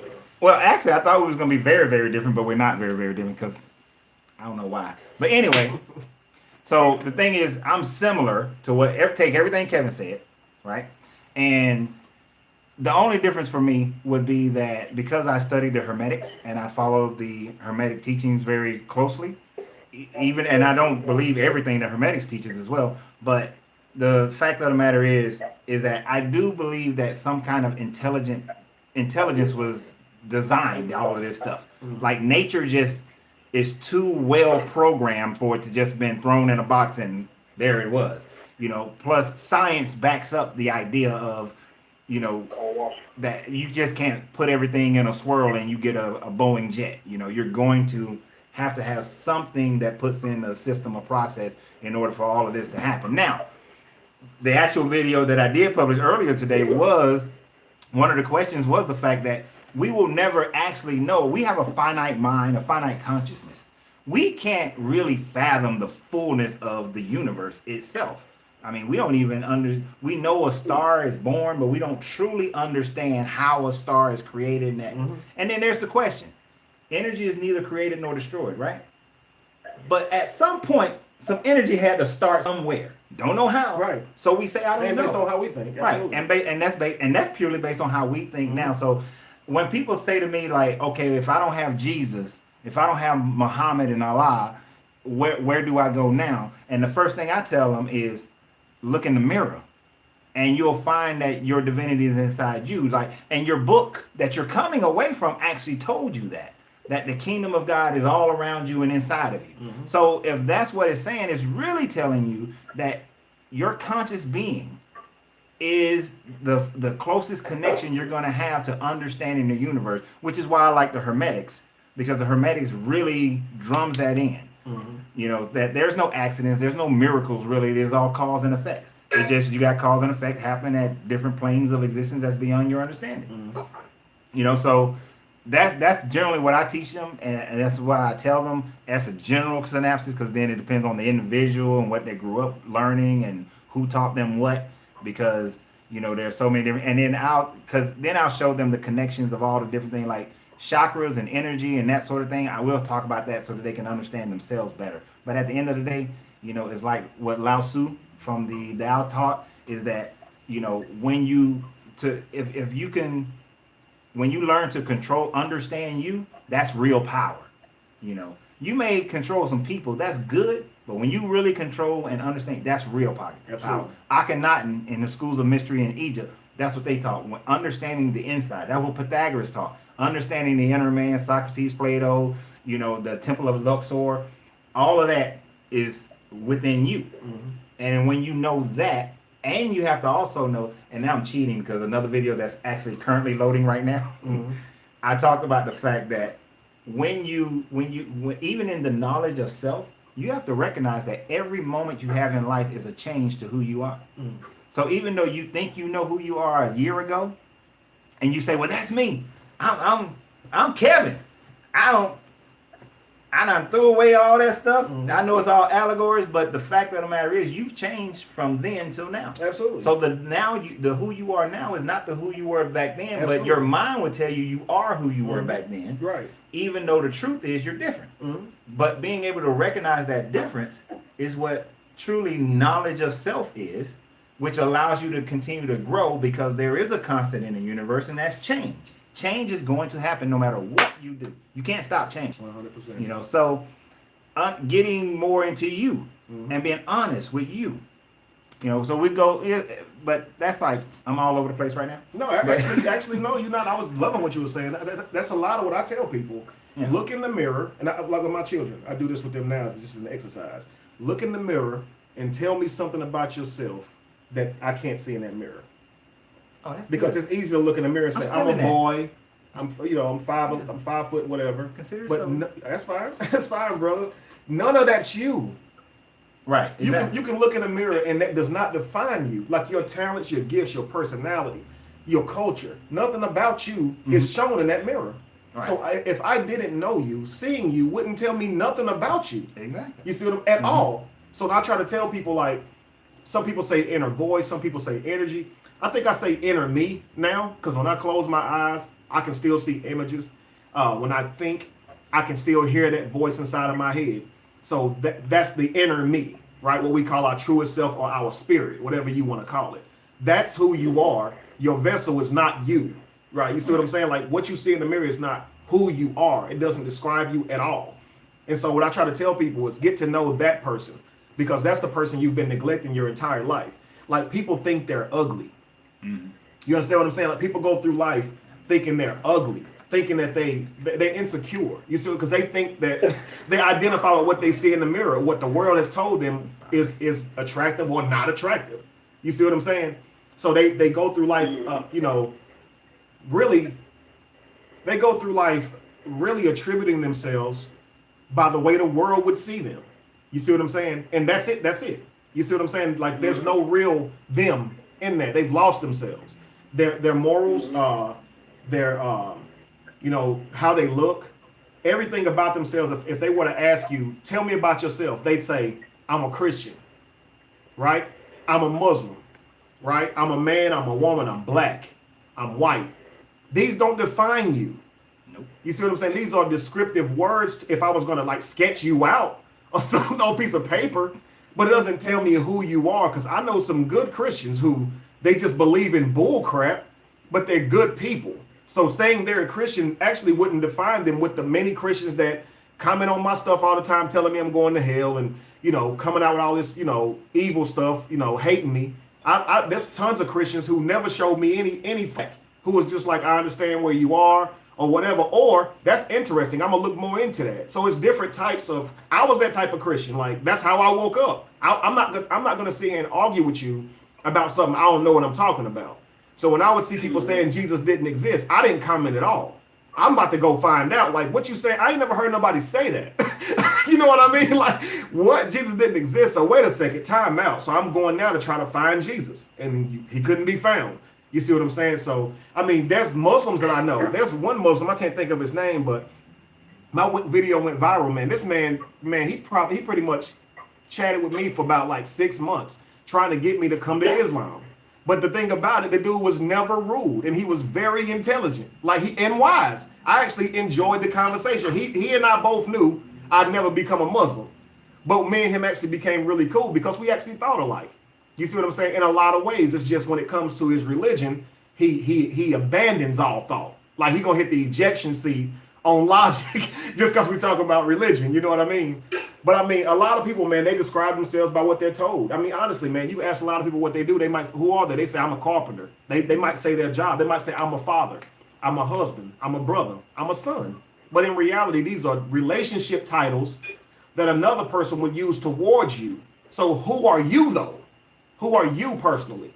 And a lot of people couldn't even tell you that, but they can tell you everything in the world about somebody else. You see what I'm saying? Like, it's people who can tell you more about me than them. They won't be right, but they would at least attempt to. You see what I'm saying? And like Lorenzo said, the thing we have to understand is that we're constantly changing. with every bit that we learn and apply to our life, we are becoming different. I'm not the person I was 6 months ago or a year ago. I know I've learned more in a year than I learned in my whole life by way of knowledge just because I wasn't in Christianity. You see what I'm saying? So I saw this meme one time that says, if you're talking about me, if you haven't saw me in a year or 2 years or something like that, you don't know me no more. Right. Because I've changed. Yes. You see what I'm saying? Definitely. So we do change. The word I like to use, of course, is evolve. But you have to. How are you going to be a better person for your children and for the people around you if you're not willing to change first? You can't ask somebody else to change if you're not willing to do it. Like that's crazy. And I want to add two things to what Kevin was saying. One, I like to reiterate this all the time. When he's talking about all the different labels, one of the most brilliant statements that Kierkegaard made was, the moment you label me, you negate me. Because then I have to start living up to the labels. Right, absolutely. Right. So, that's why those labels don't work. But the other thing that is vital when a person comes out of religion and they're like, now what? The main reason I believe they're asking now what is because they're afraid of hell. They're still afraid of the idea of hell. And so I will go through the process of showing them hell doesn't exist unless you create it in your own mind. As long as you create hell in your mind, then hell exists. But that's why hell can exist in your current form. And then nobody knows what happens after death. Let me be honest. Nobody really, really knows. Mm-hmm. We have our estimation based on as much fact as we can get, but it's still going to be a guess, an estimation. If your consciousness does stay intact, then of course, if your subconscious believes that there is a hell and that you're not worthy and you're a filthy rag and that you got to have some outside influence, where you think you're going to end up in your subconscious? Mentally put yourself in hell. You mentally put yourself in hell, and that's where you'll be. You're created wherever your consciousness go. But the same hell, the Egyptians taught that in the Book of the Dead, the same life you lived on earth, if you didn't do any better and your consciousness was the same, when you go across the boat with Asar, you will live the exact same life in the afterlife, just on a different plane, right? Napoleon Hill taught the same thing in his book, Outwitting the Devil, that if you don't get that negative portion of your brain to understand that you are the creator of your own existence, then you will end up in an afterlife of hell.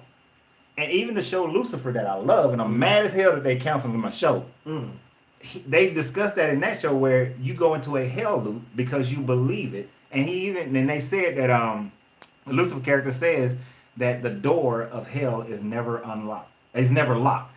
Meaning you can walk out anytime you want to. Anytime you can come to a conscious understanding that you are the creator of your universe.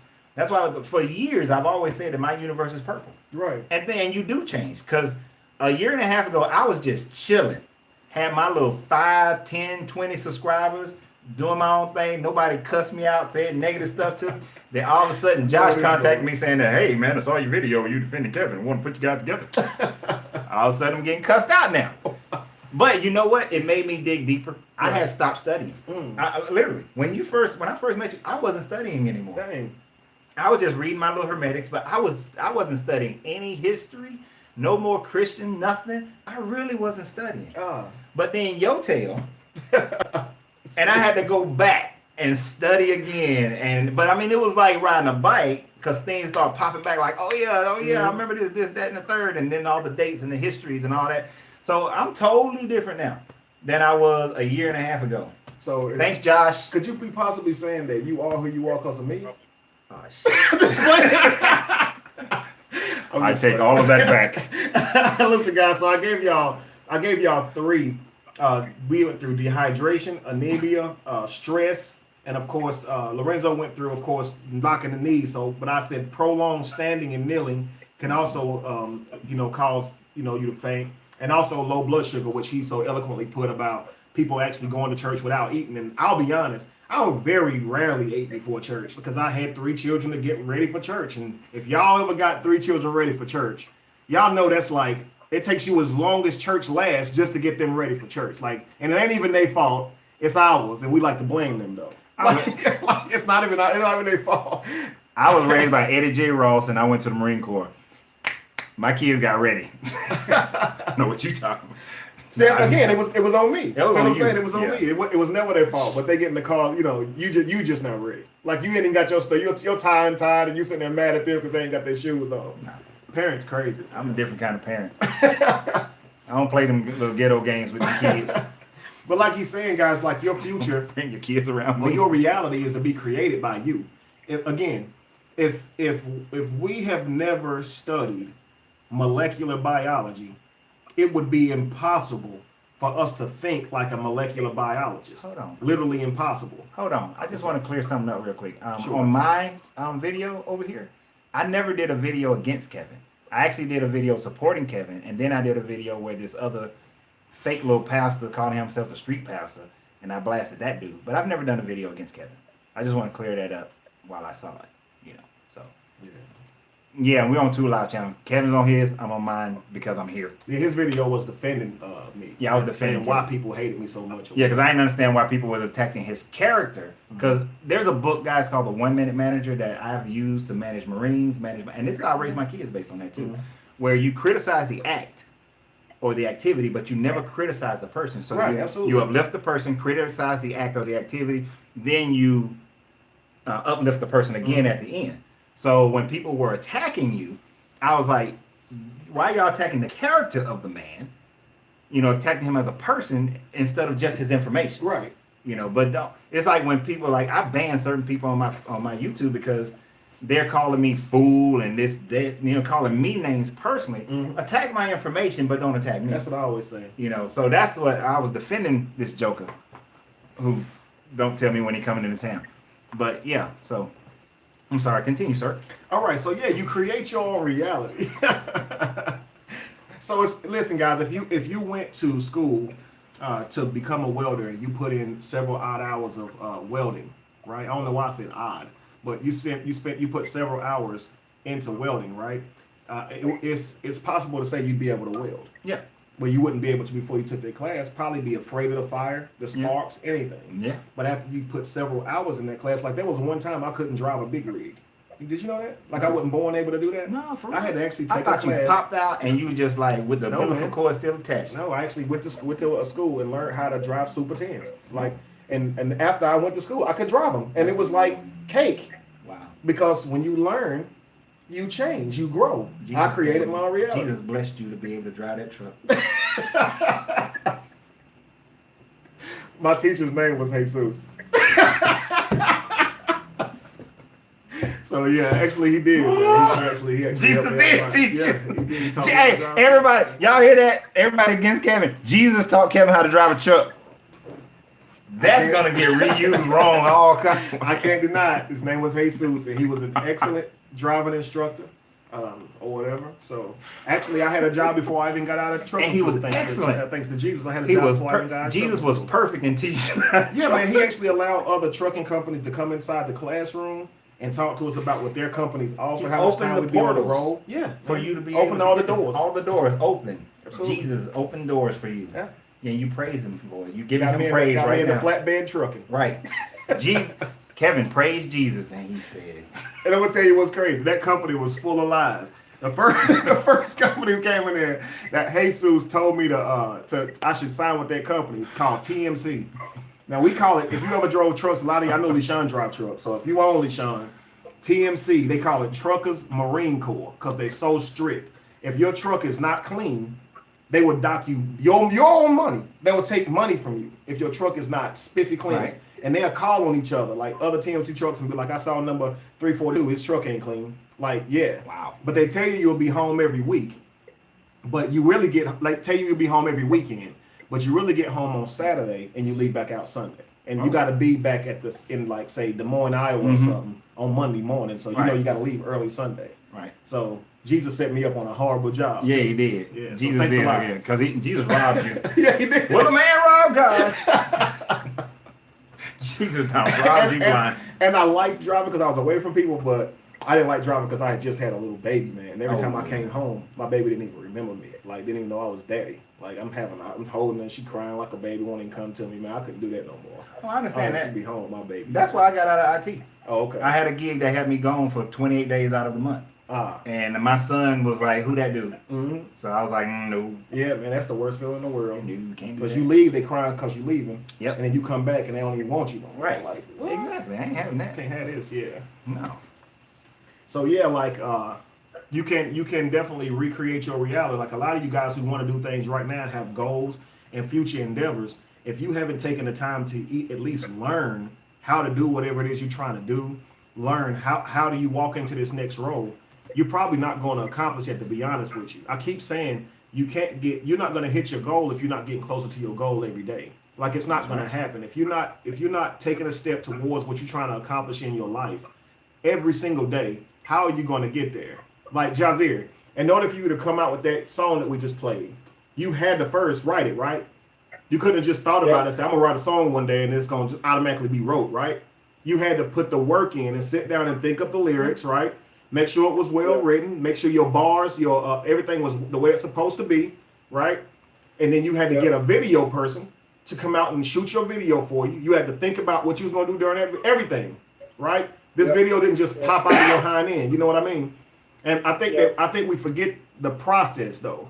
And I think that's why it's so easy for us to disrespect people who have accomplished so much, because we forgot that it's a real process to be able to get there. You see what I'm saying? Yeah. And so my thing is like, I wish we all understood that you can be mostly, because I hate to say you can be anything, because the world we live in, everybody can't be anything. There are people who are starving right now who will never even be able to, do normal things. You know what I mean?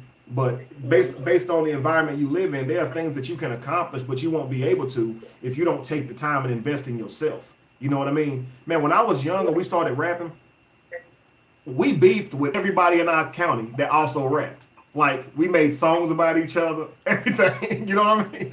And now I look back at it and be like, man, if all of us young guys would have got together and put our money together, we could have probably had something, because every one of us were pretty good, but we would rather argue and hate each other. You see each other at ball games and feel like you want to fight them because they made a diss track, trying to be freaking Tupac and Biggie, you know what I mean?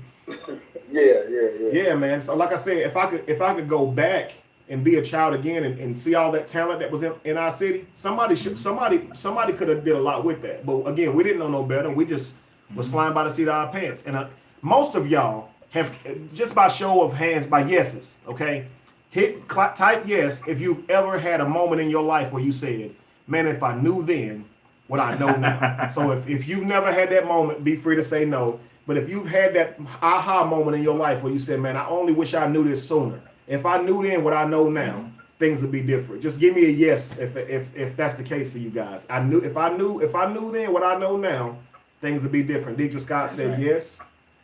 And on mine, Asha said yes. Everybody on mine is saying yes. Yeah, absolutely. Everybody said, I don't see anybody yet saying no. I ain't never had that thought in my mind at all. Right. So I think deep down, we know that it's based on knowledge. Because soon as you come to a place in your life, you be like, man, if somebody told me that back then, like, right? We know it's about knowledge. And you know what? Right now in our lives, we think that, especially like, you're 45, right? You 45, yeah, brother? I'm 46. This little youngin' over here, 35, right? So we think that now it might be too late. Yes, cheap shots. I don't care. Yeah, it might be too late and all that kind of stuff. But you know what? Earl Nightingale, and I stole this and did a video about it, but Earl Nightingale talked about the fact that, actually I gave him credit, the fact that if you take 1 hour a day to work on whatever that craft is, that in 5 years, you would be a national expert at that, whatever it is. Just 1 hour a day. That's all the commitment it takes. Will Smith talked about if you beat on your craft every day, that you'll get better at it and you'll be successful at it. Whatever, I mean, it doesn't matter. Like people said they wanted to sing. If you work on it, you may not be Whitney Houston, but I guarantee you'll be talented enough that you'll be able to do work with it. So and that's really all it takes. And you have to just have the patience and the diligence to say that. I was just explaining to a young lady earlier today. Some of you guys know who Ralph Smart is, right? Ralph Smart has 1.2 million subscribers. He gets paid totally off YouTube. But what people don't get is that 9 years ago, when YouTube first started, he put out a video every day for 8-9 years. So yeah, he grew into having that something, and don't matter, it doesn't matter what's going on, and just keep doing it. You'll become great at it. You'll become excellent. You want to be an artist? Keep working on your art. You want to be an instructor, a teacher, or you want to do work camera behind the scenes? Keep working on your art. As long as you keep doing it, 1 hour a day. And then I think he said in 7 years, you'll be a worldwide expert in 7 years. And that's 1 hour. So imagine if you put 3 hours a day in, 4 hours a day in. And then the laws of the Hermetic laws will teach you that as you're committing yourself to this action, you'll also begin to commit yourself to being around similar type people. That similar type people and networking will then lead you into greater opportunities. And then if you start taking those opportunities, because you can't be poor, passing over opportunities repeatedly. You like that, didn't you? I like that. You can't be that. So if you keep on doing it and start taking opportunities, next thing you know, you'll hit on the right opportunities that'll lead you higher, get you in front of the right people, that sort of thing. You know, and I mean, even this, I was making videos long before I met him. But meeting Kevin put me in it was an opportunity. I didn't defend you saying like, I'm gonna defend him so that maybe I can get picked, get some more people. I just did it because I felt for you. So you have to be authentic is my point. You got to be authentic. I was just doing it because I was just being that. And then in this time frame, I've grown to almost 3,000 subscribers, which to me is a lot. I never thought 3,000 people even pay attention to me on this platform. Sure. Now I know I'll be on the stage one day, 10,000 people. I get that. But I'm just saying. Right. You just got to keep doing it, guys. Whatever it is that you want to do in your life, just keep going. And I don't care how old you are. If you're 80 years old, you might live to your 120, which means that you still got, how many is that, 40 more years? Yep. You still got 40 more years to get down and and do whatever it is you want to do. I'm 45. I plan on living 300 years. I'm pretty sure they'll figure out something by then. I got time. I got plenty of time. Y'all got time. I want to hear that. This temple of learning that we're going to build, I'm not in a rush. I mean, we're going to build it, but the vision I have for it, it'll be huge, worldwide, all over the place. But I don't mind that it's going to take us 30, 40, 50 years to do it. But as long as we're working on it every day and working on it, it happens. So whatever it is you want to create, it will happen as long as you're willing to work on it. Yeah, so watch. Now I'm gonna have to give my man some credit right here. Pay homage, man. And y'all, if y'all don't know Pay Homage, man, this dude has a really, really powerful mind. Like, man, this man, after I do my podcast, I've been recording at his house recently because my internet is horrible where I live. Oh, okay, And, that's who Pay Homage is. Right. So Okay, he sent me a message earlier today. Go Okay, ahead. yeah, reply to him. He trust me, man. You I like did. him. Okay, cool. Anyway, after I go off the air, probably around 11 o'clock, 11:30, man, me and Pay Homage just stand outside and just talk for another hour or two. Like, honestly, like his mind is like on another level. It really is. But what he had just said is every day is a new era. And it is. I tell people like this, there's no such thing as a day. Like we've been taught that God said the day or the light is day and then night or the darkness is night. But we do have to understand that this is not a new day. Like the sun just went down and came back up. Now you can make it a day if you want to. I tell people you got 12 hours to make this the best day of your life, right? People think I gotta wait till Monday to start a diet. They think I gotta wait till New Year's to change my life. You can change your life the moment you think about it. You do not need the sun to go down for you to change your life. What's wrong with y'all? Like it just troubles my brain. You right at this moment right now in your life, you have a desire to change, and you're gonna wait till tomorrow or Monday. That just sounds crazy. Change now. It's because you really don't have a desire to change. Something. It's a thought in the first part of your brain that it sounds good. It sounds like the right thing, and you know it. It's like that. Oh, that is, if you know better, you do better. But no, you don't. You don't do better just because you know better. You know it, but you don't change it. It is not until the moment you make that decision that there's no plan B, that's when the change happens. And you may not see the full results of it. Is my popcorn company a worldwide company right now? No. But I decided that it was 5 years ago. And I've been working on it to get there. But 5 years ago, I've been through ups, I've been through downs, I've been through moves, I've been through all kind of crazy stuff, divorces and everything.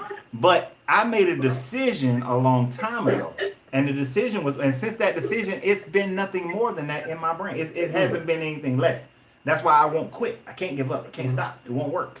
But you have, and when I was a personal trainer and I owned a gym, that's the perfect example of that. People will come in, oh, I've tried this and I've tried that, and I've this right here works for me, and I know my body. But it's not until they change their mind to say that there's no plan B. I'm going to do what Coach Ren says. I'm going to eat the way he say I'm eating. I'm going to exercise the way. I'm going to do the meditation. I'm doing everything he tell me to do. And then they lose it. And then they think it's been all those years culminating, but no, it was that moment. That moment that they had. And unfortunately, most of the time it comes when people go through pain. When that lady was too big to ride the roller coasters with her children and she was embarrassed, that's the moment. Absolutely. That was her moment that she decided she was going to get healthy.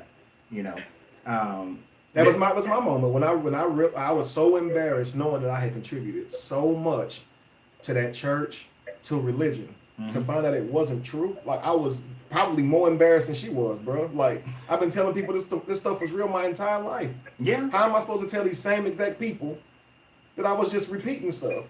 You know what I'm saying? How are you supposed to tell these people I was just regurgitating? I just said it was true because I was taught that. You know what I mean? Right. That's a very tough part of your ego to get past. To where you say you just have to be like, okay, the rest doesn't matter. I don't matter in this. What matters is all the people who've been lied to. Right. I'm not important. I can't sit here and be like, so into my ego that I care what they think of me. I care about them enough to tell them the truth. Okay, listen, y'all. This is what I thought at the time, and this is what it is now. And exactly. but it, like you said, it took someone showing me a mirror. Yeah. And seeing like, okay, for instance, I used to be in like really great shape, right? And then I started eating all the time and didn't care about it. Now, my wife, of course, she never told me I was getting fat. You know what? She just loved me. You know, she didn't tell me. Yeah, y'all women need to stop doing that. Right. So when I found out I was fat, I asked her, "Why didn't you tell me I was fat?" I got mad at her. She was like, "What you mean? Like I love you." I was like, "No, you could have told me. Like you could have told me I was getting fat. Like you could have told me that. Like why is that so? Like you think what I'm gonna cry? Dude, I probably would have. I'd have got over it. Right, like just tell me I'm getting fat. But like, baby, you gotta calm down some on the potato chips, something. She didn't tell me a word. My kid's mom let me get up to 300 pounds. See? She let me get up to 300 pounds. And all she did was buy me suits that fit me. That fit better. I was like, and when I saw myself in the mirror, I called her. I was in Boston. I said, "Hey, do you know I weigh 300 pounds? Why you let me get so fat?" And she was like, "Well, baby, I just love you the way I just love you." Loving me is letting me know I'm fat. See, we had went to see somebody get married or something. And I think we had dressed up to go to the reception. And the pictures came back. And I saw me. Like I saw my big old butt. Like people from a distance taking pictures of other people. And you could see me in the camera talking to people. My face so fat and big. My body so big. And I'm looking at the picture like, I'm that big? Yep. I had no clue. You know what I mean? I was really just like, why didn't you tell me? Yeah. Because we let it get so out of hand and to the point we don't want to clean it up until it's a complete mess. And it's like, we got to stop doing that. Oh, you don't change your life because you hate it. You change your life because you want a better life. You want a better life. So you can let it get to the point to where you hate it, but that just means the journey's longer. And now you might as hate's well. going to let you get into a level of depression. And you go into a deeper depression, which actually then creates more of what it is that you're hating. And then you just get into this endless cycle of depression. But, you know, the thing about it is the idea of honor, courage, and commitment. When you can be honest with yourself, have the courage to be honest, and then be honorable enough to recognize exactly what it is, and then you can commit yourself. Because and that level of integrity is what's needed in order for you to say, like, you know what, this is what it is, but this is not what it has to be. That I can become something else. I can become whatever it is I choose to become. But there is a process, there's a pathway, and I just got to understand the pathway, the process, and commit myself to it. And when in your situation, having to tell people that, hey, look, I know what I've been teaching y'all, but I was wrong. That's a level of honor and integrity that most people will never face. They would rather go ahead and let that continue to be, keep playing a role, let it slide, instead of having the honor to say that, hey, I need y'all to know truly what I said, what I did. I know how I'm going to look. I know I'm going to look bad. I already know, yeah. But regardless of that, this is just what I have to do. And the thing about it, you're not even really doing it for them. You're doing it for yourself. Because you won't be able to live with yourself. You'll lie to yourself. You'll go through all this depression. You'll have it in the back of your mind. You'll say it, and it'll be in the back of your mind that you know you lied. You know you don't believe this. You know you're not confident in this. And then it kills you. You can't do it. I remember putting on Facebook a couple of weeks before I put that "What if the Bible isn't the Word of God" post, and I posted, if we're in prison and I get the keys to set us free, I will never just set myself free. I will set everybody free, like everybody, right? And a brother, of course, I went to church or had went to church with. He hit me up and said, "Well, what if you help lock them in the cages?" Ooh. And that was another, and that's what really got my brain to working. Like, wait a second, I guess I've been looking at this whole thing like a victim, Right. not realizing that I was contributing to it. Like I was teaching people to believe in this stuff. So yeah, I could have, Right. You was a warden of the prison. symbolically, been a warden of the prison or convince people to, go into this cell and be comfortable in it, be happy in it even. You know what I mean? Mm-hmm. So like, even with that though, I don't care if the inmates stab me on their way out. If I realize that I've been doing something wrong, and I'm standing in the world's way of freedom, I'm gonna get out the way. Like there's no need for me to continue to pander or lie. I thought this stuff was real. So I know I didn't intentionally do this to y'all. Like, you know what I mean? And at the end of the day, I saw me as worse than they could possibly ever see me. Like I saw me as like one of the worst people in the world to be going back and forth to Cuba, Right. teaching people who never heard of Jesus to believe in Jesus. I felt this big. I felt like Nat Turner before he found out the truth. Like Right. honestly, I felt like, and the thing about it is, obviously, when you wake up out of religion, you go through this process where you hate white people, right? If it's, or at least are angry with them Right. because of how you got the Bible via slavery, because that's how most of it's That's taught. how most of You don't even need to teach slavery to teach Jesus ain't real, but sometimes it's necessary Right. to show people this stuff. So, but at that time, I was already upset because it was a white guy who was taking me to Cuba, a multimillionaire umpire. His name's Bob, and man, this dude he played for the Braves or whatever. Yeah, his name's Robert. Looking at me like I'm crazy, but he's an umpire, and man, he would travel back and forth with, of Right. course, taking me to Cuba, of course, and using me to because I look like them. Right. You Like, look more like I them, look so just like these people. they Like, attach themselves to somebody that looks familiar. right, and I tell people, a lot of people think when they go to Cuba or Brazil and stuff, they're just gonna see a whole bunch of Hispanic-looking people.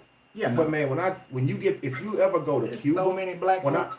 probably more. Actually, It's there is unreal. more. Actually, more Africans who were put into slavery went to the Caribbean and South Brazil, America absolutely. than they ever came to America. Yeah, Brazil has the second largest population of what we call black people not named Yeah. Africa. Absolutely crazy.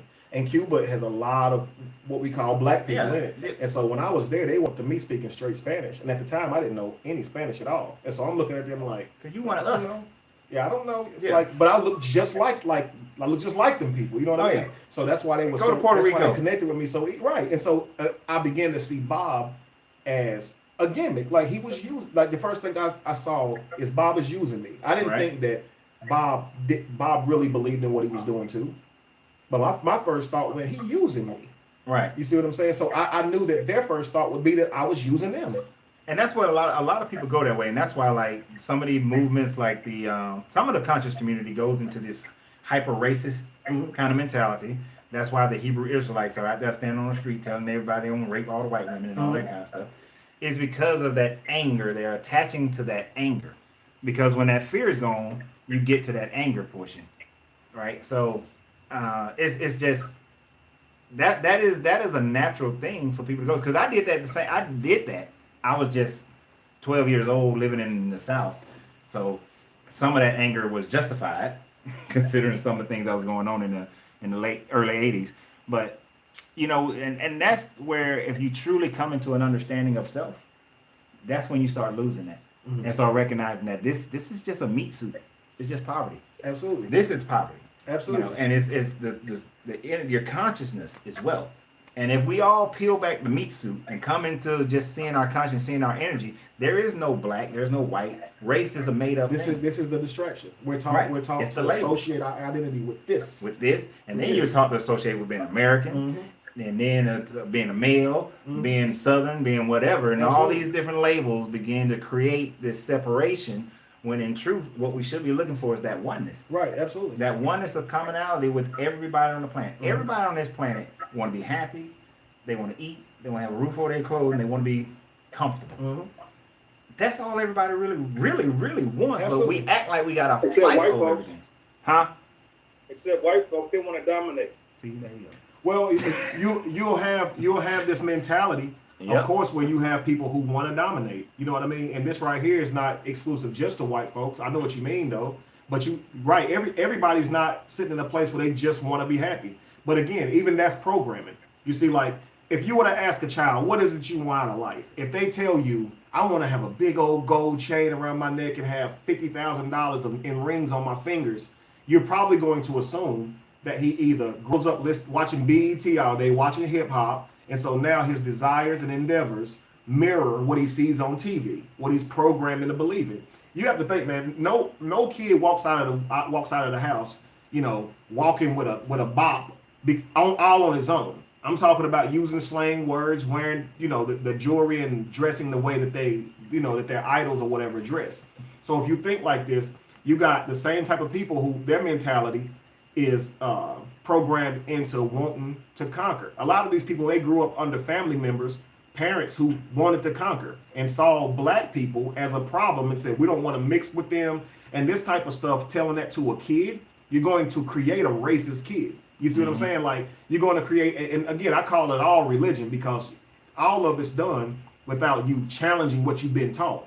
So if you're white and you make it to an adult and you still believe that your race is superior to any other, you haven't done your research. Just like if you're an adult and you believe in Jesus, you haven't done your research. Like, you clearly haven't done honest research. And if you have, you're still leaning to the narrative that you were taught with. Because how can you do honest research as a white person to see if you're superior to black people and still end up racist? How can you do honest research to the evidence of Jesus and still end up Christian? It'd be impossible. So a lot of these thoughts is just all programming. For the most part, generally, people don't want war. They really want to just get along. They don't want nobody bothering them. They want to live. They want to live without struggle and, you know, without being poor, right? Yeah. Having to worry about and fear for their life. Nobody wants to live in a bad neighborhood, right? Where people, you know, break in your house and stuff like that. Nobody wants this. Now, of course, this chaos and stuff is created, but that's all through programming. You know, I wouldn't dare say that, you know, there would be nobody evil, right? If it wasn't for program. I would never say that. You know what I mean? But we do know that every mind is not healthy as well. No, it's not. And let me show you something different. Now, if anybody on here has been in the military and you've been to Germany, they're going to understand what I'm about to say. I've been to many African countries. I've been to Asian countries. I've been to the Middle East. I've been all over the Americas and the Caribbean and all those places. You know the place where I felt the least amount of racism? Germany. Wow. You would think in the 90s, Germany, only 40 years, 50 years from Hitler, that I would have experienced racism at the yin yang. But the most comfortable place I've ever been was Germany. Norway, the whole Norway, Sweden, coming in a second, and Latvia coming in third, right? Didn't have any problems. Never got followed in a store, never felt harassment by police, nothing whatsoever, right? Let me tell you a major difference. They teach their people that Hitler was evil. They teach their people that Nazism is actually, to protest and walk around with, is a crime. They don't put up statues of Rommel. You have to go to a museum, and then they only teach it as this is something that's happened and we don't ever want it to happen again. They don't celebrate the Confederacy. They don't celebrate any of those things like how we do in America. So America has continued to perpetuate it. As each generation grow up, they make sure that somebody knows that we're supposed to be superior. But they never taught that in Germany. And the people in the Norwegian area, they just don't really care. They just enjoying life because life is so sweet for them people. Like, they don't have nowhere near the crime, poverty, none of that kind of stuff. So they're living in there like we just chilling. But you go down in some African countries, and a lot of people, they you know, the slave master, house slave, field slave mentality is put there. Tribal issues still there. Now, a lot of countries are coming out of that. Ghana's doing great. Botswana's doing great. South Africa is getting a lot better. A lot of those countries are getting better. But you had that. In a lot of the Asian countries, white is right. You know, so they are caught up into that mentality. But it is only here. Right, and even though that's why when people say white people, I have to get specific. White Americans, you're probably right. White Brazilians, white South Americans, you have a point. But when you go across this pond, you'll find, except for England, because I'm gonna go be honest, England still got some serious race issues. But you go to most European countries and you don't have that problem. Mm. It freaks me out. But go to Israel, you're going to have that problem. You go to Israel. And that's one of It's the a things whole I nother story. say Go too, there. like on the conversation I of want to like, clarify that too, though, by the way. sure, go ahead, do your thing. Go ahead. You said you're going to clarify? Yeah. Go ahead, I'll allow you to do that. Okay, thank you. I think about this. Since we're talking about, this is based on the Bible and the book and Christianity and all that stuff. What I'm saying is that verse, and I think what's that boy, Childish Gambino, his new video. Mhm. He put it in his video where he had that white horse Right. in the Yeah. background. You see that? Uh-huh. Like, for me, I look at it from that perspective specifically. There's no place that these people have gone, I'm talking about white people specifically, in history, where they left the native people alone. Oh, hell no. Now, in their regions, like the regions you're talking about, great. That's their regions anyway. But I'm talking about the places where they left those regions and planted their flags, including America, including South America, and of course, Africa. You're right. Where they planted those flags and they took that pale white horse out, called the good ship Jesus or whatever else they called it, Yep. and planted their flags. Those are the white people I'm talking about. And I think of them almost like pit bulls. I don't trust them. I don't care if it was mine from his birth. I will never trust them because I know what their nature is.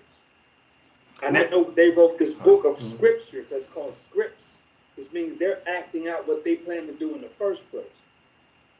They're Now, already doing that. you're, So now that's what I mean. I agree with, now, bro, right there, I agree with you 1000%. You're absolutely right. And that is their own native country, and they do have controls and all that kind of stuff. You're absolutely correct. You're absolutely right. And they don't have to worry about it. And you're absolutely correct.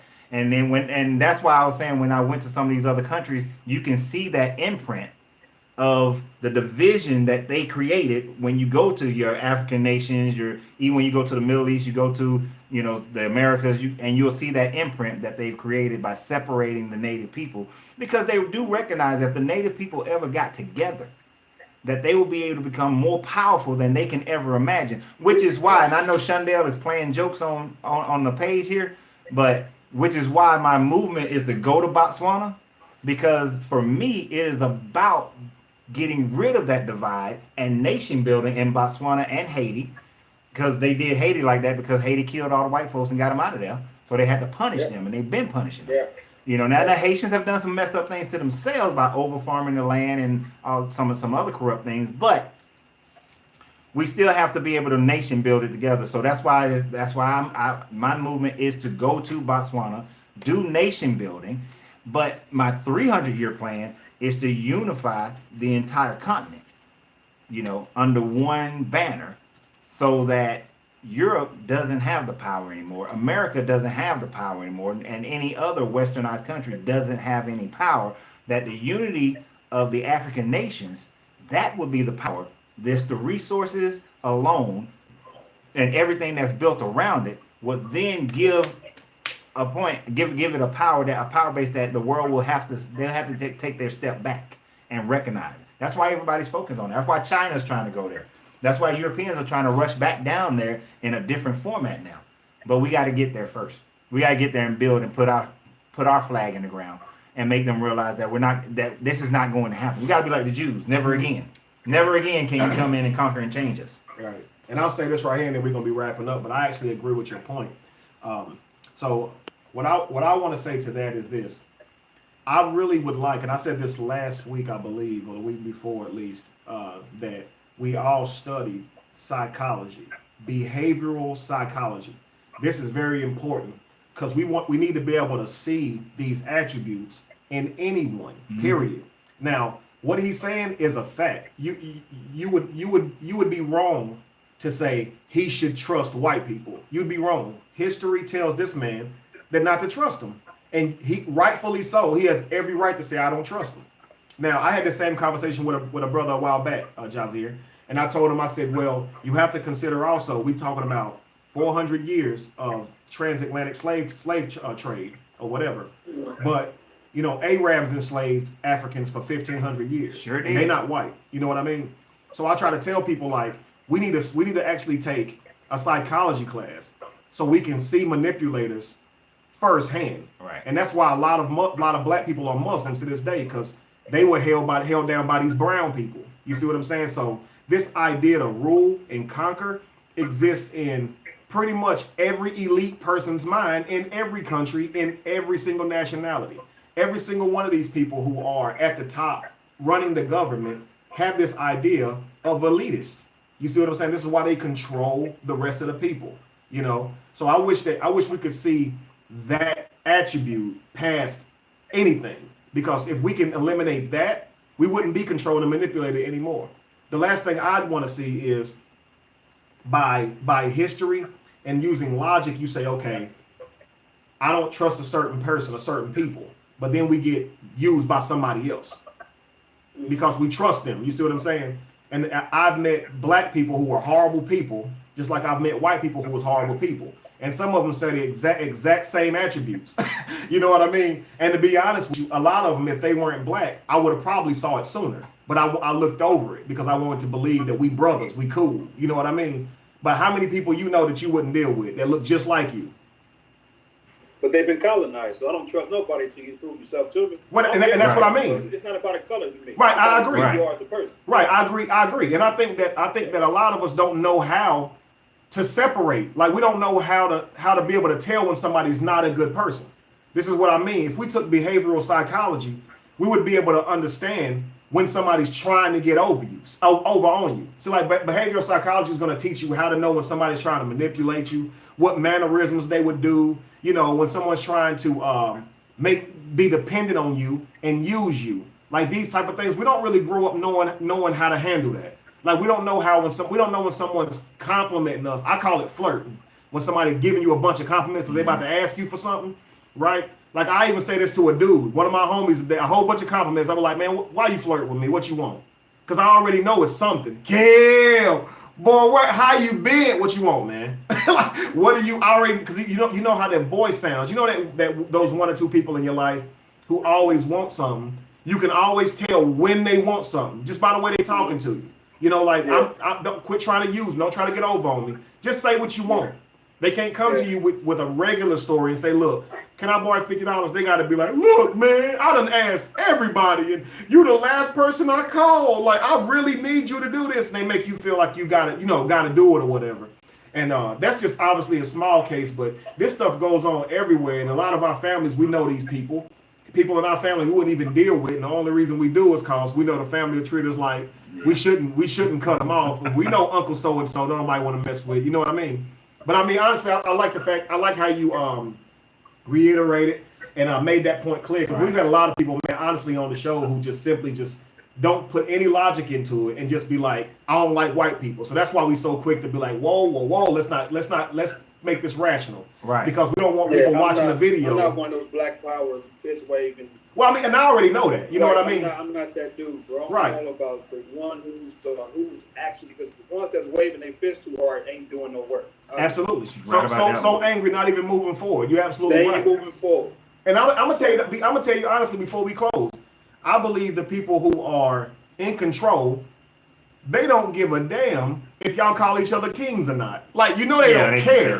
They don't care. And I mean, I know that we feel good with this stuff and be like, we kings and queens and gods and goddesses.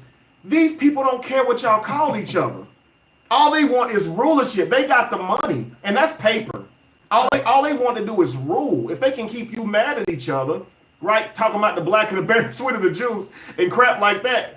They just run the country just while you do all of that. They just assume to just maintain ownership of the whole country while all y'all run around feeling yourself. Because at the end of the day, you can think you are as amazing as you want. If you don't step forward and do nothing, nothing's gonna change. And like you said, the very people who waving their fist are not doing a single thing. And my problem with this is so many people listen to them, and that is contagious. So they become this hating person who don't never move forward. And all they talking about is the past. And it's like, look, I get it. Slavery happened, dude. I get it. But man, how can we make a better future? You understand what I'm saying? Can we create a better future? Do we have to talk about slavery every day? Like, you see what I'm saying? But you don't know what they did to us. Dude, I get it. But what are you gonna do for you? What are you gonna do for you? You see what I'm saying? What did Will Smith say recently? That he was having a discussion with a friend of his, and he was like, slavery happened. Yes, they did it. But now it's your responsibility to handle your business today. That's why somebody said, I'm a queen. What are the attributes of a queen? What are the attributes of a king? Now, do you live up to those attributes? If you don't, you're not a king nor queen. Right. You got to live up to the attributes of whatever it is that if you're going to give yourself a label, you damn sure better live up to it. Otherwise, this is just another form of cognitive dissonance. Absolutely. Because you're telling yourself a lie. You know, just call yourself Batman. Exactly. Nobody cares. Like, I'm Batman, okay? We just went around calling ourselves superheroes. Nobody's gonna care until we actually put our foot to the dirt and make something happen. So we can do that without talking, and then there'll be a major problem. You see what I'm saying? Like, nothing needs to be said. I heard a wise man say, "What's understood don't need to be said." You see what I'm saying? And so many of us saying what's already understood. Now it's time to do, right? We understand this now. We get it. It's time to move forward. You know what I mean? But again, you're dealing with a lot of people who still dealing with their programming. They left religion and they still, unfortunately, tied to a bunch of pseudo stuff, you know, because they're still trying to adjust their brain to a logical brain. You see what I'm saying? So it's really difficult for a lot of these people because they just lost Jesus. You see what I'm saying? And so they don't really know how to. Again, I put a post the other day and said, what if I told you that the only reason you're asking Jesus to take the wheel is because you don't know how to take control of your own life? Exactly. Like, you literally don't know how to take control of your own life. Just imagine this, man. You on a road. You've never read a map. You don't know how to read a map. Now, you've been using navigation your entire life, right? You driving down the road and all of a sudden your phone died. You got a map right beside you and you still ain't no good. You still ain't no good because you don't know how to read the map, because you're so dependent on this thing saying, turn left in 1 mile, right? And now you feel lost. You was lost the whole time. You never knew where you were going. You just felt like you did. See, you never knew past that garment. You never knew past the direction saying your next turn. What about after that turn? If you keep going through life like that, you're going to keep on ending up lost. How do you can't just know the move before you, yeah, though. You can't just know. So I go, you can't just know the move before you. You have to put more time and effort into your own life. You can't just hop in the car. Life doesn't work like that. You can't just type in that address and just drive and follow the garment. It don't work like that. You know what I mean? And like I said, a lot of times, man, the phone go dead, and now you find yourself stopping at every convenience store asking somebody how to get there. And you got a map right there, but you never taught yourself to use it. You see what I'm saying? It's like we have a map right here. You know how to guide your life. You know what's right and wrong. You know how to go around doing some of the stuff you do, but you need a guide to tell you that. And so now I'm telling you, Jesus never existed, and you don't know what to do with your life. But you've been fine this long without him. He never existed. So what's the panic for? Clearly, the panic is just in your head, because nothing's happening out in the world that you need to panic about. You just heard the God you believed in wasn't true. I get that's scary. But what does that really mean in the realm of reality? Really? Does that mean now that you got to need somebody to protect you every day? Whoever you thought was protecting you wasn't protecting you anyway. So just live your life. It should be that simple, but it's really not, because there's a process. When the mind has been held back with real agare brain, it's literally impossible to just give that person a responsible brain. The brain can't handle it. It can't do it because it's been limited for so long. It's almost like rehab. You know, you sit down on your legs gonna start getting skinny, because you know the legs don't get skinny because you paralyzed. The legs get skinny because you stop using your muscle, right? So they shrivel up, right, because you stop using them. Well, the brain the same way. You ain't just gonna get up and start running sprints. You gotta use it. Anybody who go through rehab, they barely could walk at first, and this is from a brain problem, right? Like their brain, like nothing's wrong with their legs. It's a mental problem. It's the same thing with your life, and people commit to decisions prematurely because they have a premature mind, because they haven't been taught to go all the way before you commit. You see what I'm saying? And I think that's the biggest part. If we can understand that you can get control of your life, but it's not going to be an overnight thing. Like they say, Rome wasn't built in a day, right? Yeah. Learn to read a map, because sometimes that navigation ain't going to be there for you. You see what I'm saying? And I don't mean that Yeah. literally, but you know, I mean like No, but you know, yeah, but literally, Literally you too, know, you yeah. brought up that brought a childhood memory back to me. Did it? Well, it didn't bring it back. I always think about it. One of the best things my grandfather ever did. I was 10 years old, and every year we went to Ohio, right? So from the moment I can remember, we always went to Dayton, Ohio for his family reunion. Mhm. And I just rode, just went. I remember sitting on the back of the truck going through the mountains of Kentucky, just going. We just showed up in Ohio. Mhm. Don't know how we got there. So one year, I was 10 years old. My grandfather said, "Do you know how to get to Ohio?" I said, "No." He said, "We've been going every year. Why you don't know how to get there?" You wasn't paying I said, attention. "I don't know. We just go. We just show up." Mhm. And he said, "Here's a map. This is where we're going. This is where we are." He taught me the legend of the map. He said, "Now, when we leave in a week, you got to get us there by this map." And he was like, "You can read, right?" I was like, "Yeah." He said, "If you can read, then you can go anywhere you want to go." Mhm. I said, "All right." I studied that map. I followed the route. And he did say, "Now, if we end up in the wrong place, you know what's going to happen." Mhm. My grandfather only hanging. But dude, I stayed up the whole ride. I navigated by utilizing the map because my grandfather challenged me to. He gave me the basic understanding and gave me a basic direction, and then I had to follow. I had to know to go up 75 and the different things of that nature. But I had to learn how to read that map. See? And ever since then, you know, I've always taken. If somebody said, "Well, I can't accomplish," you know how to read. Mhm. If you can read or you can research, you can figure things. If you can think, you can figure it out. Absolutely. And it all came from that one time my grandfather did that. That one time. And a lot of things, it just takes us one time to recognize something. You recognize something, you recognize how to study it, how to move forward, and that's it. All of a sudden your life changes. You know, and if everybody listening to this, like I know a lot of people have asked my I saw the thing for the Tulsa investment, right? Mhm. And no disrespect for anybody. They're asking like, what do we think about it? If you took the time to read one financial book of understanding what's good returns on your investment and the market today, how the dollar is being short, then guess what? You'll be able to identify whether or not it's a good investment by yourself without anybody showing you. Without waiting for Warren Buffett or anybody else, you'll be able to determine it on your own. Mm-hmm. But you know, we're afraid. We're afraid to do it ourselves. We're afraid to stick our necks out. And I don't know.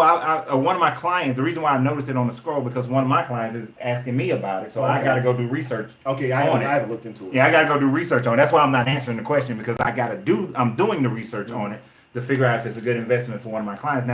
Now that client is saying that, hey, I ain't got time to research it, so I'm going to pay you to do it. Right, that makes sense. You know, and that's valid too, because if you're running a business, you ain't got time to do everything. That's not running a business, that's creating a job for yourself.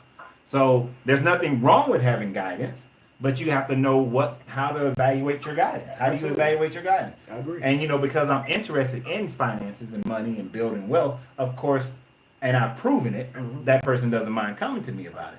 But everybody on here, y'all know you can't spend more money than you make. That's bad finances. You know it. You know when them bills come in, you need to pay them credit cards, otherwise your credit gonna be messed up. You know it, but we still don't do it.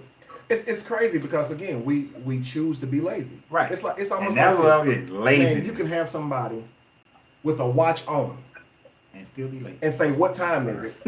and they'll pull out their phone. Pull out- Now, and I'm gonna tell you, it's crazy because, and I'm not saying this to judge anybody. Our brains are really the dominant problem. So I'm not saying you're a jerk for this. Like I look at people as brains, as patients, as specimens, right? Not as people making mistakes. So if you take that concept, you say, "Hey, what time is it?" and a person has on a watch, reaches for their phone. It just shows how lazy the mind has become. We don't like to do any work. It doesn't mean you can't tell time, but a lot of people will be like, "Man, I don't even like telling time on a hand watch," or "I can't tell time on a hand watch." Really? You don't see what a big hand is pointing? You don't see what a small hand is pointing? That's how you tell time on a hand. It's not difficult. What a small hand pointing to, bro? 3? Okay, what a large hand pointing to? 7. Okay, dude, it's 7:40. What's wrong with you? You see what I'm saying? It's not difficult, but if we don't really think about it, or if we continue on just looking at digital clocks or whatever, we'll never look at that hand watch. And when you finally look at that hand watch, you'll notice it takes you longer to tell what time it is than it used to. because the brain slows down. This is why a lot of people, they do puzzles and stuff to keep the brain sharp. So that the one thing, if you understand this is where you live, your truest self is behind your face. It ain't your face. You would put more time and invest into yourself. Right. Invest, right? Because it's invest, not outvest.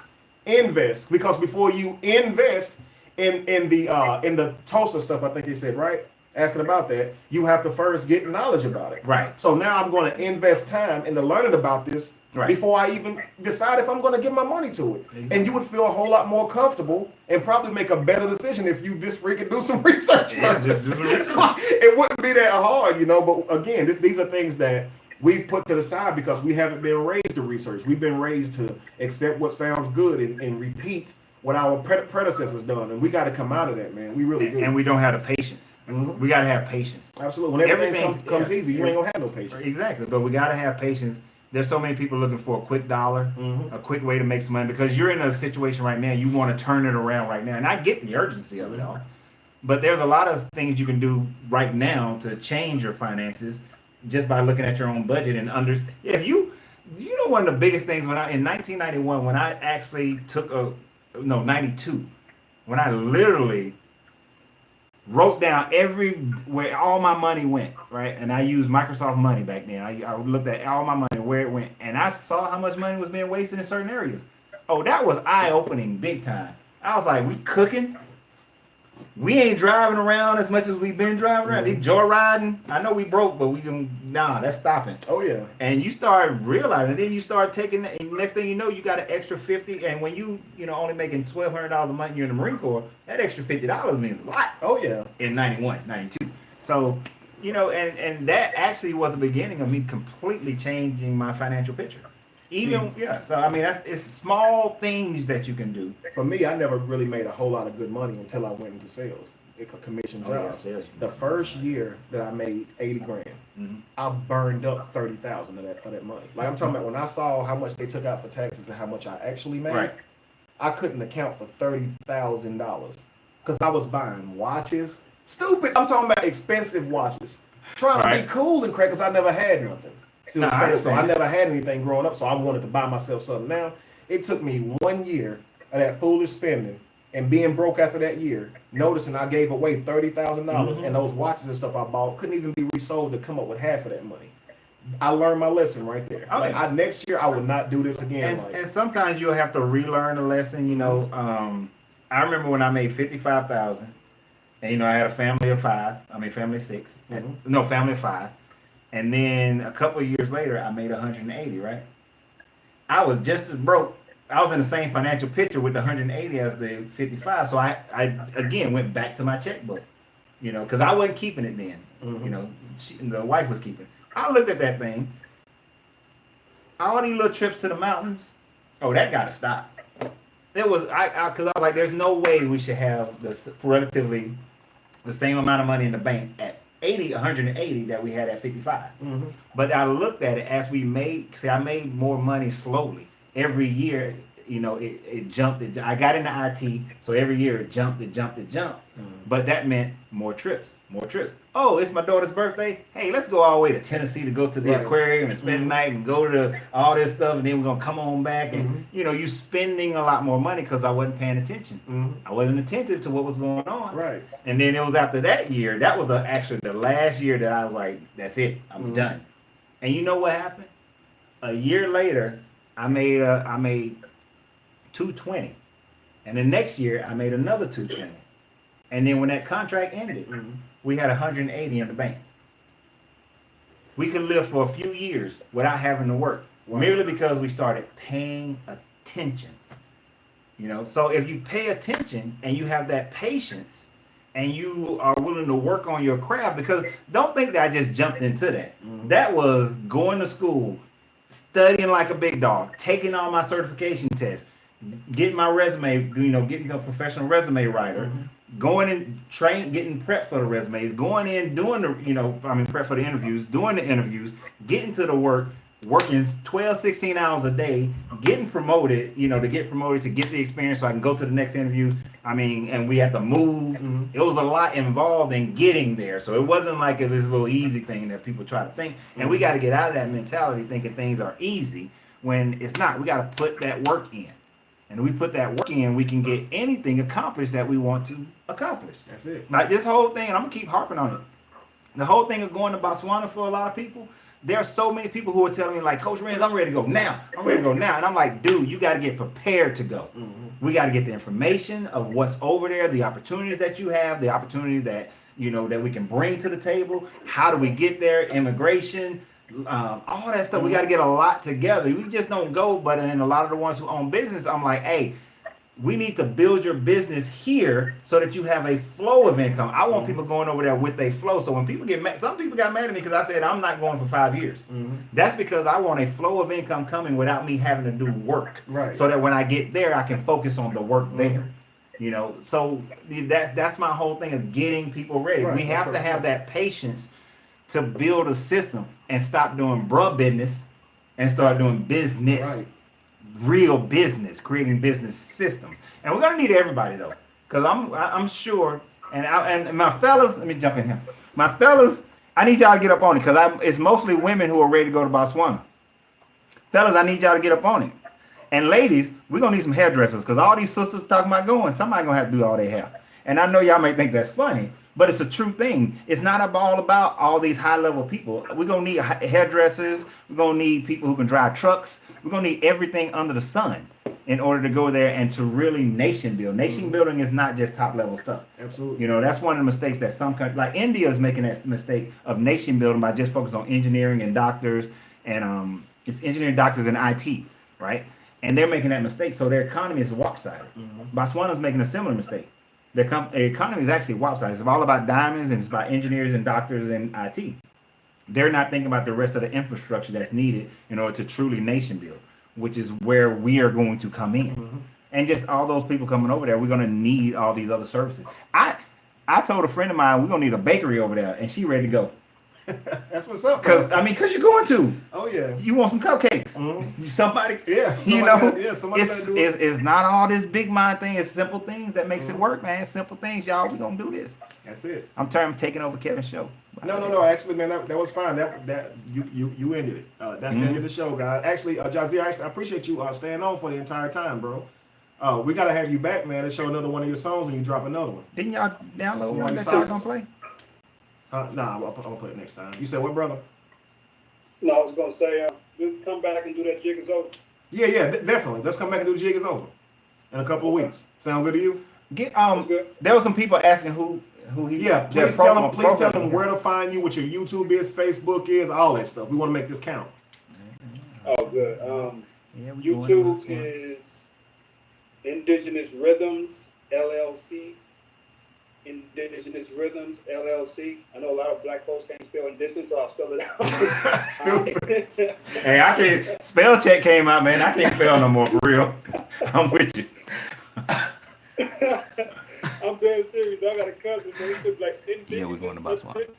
He's still. It's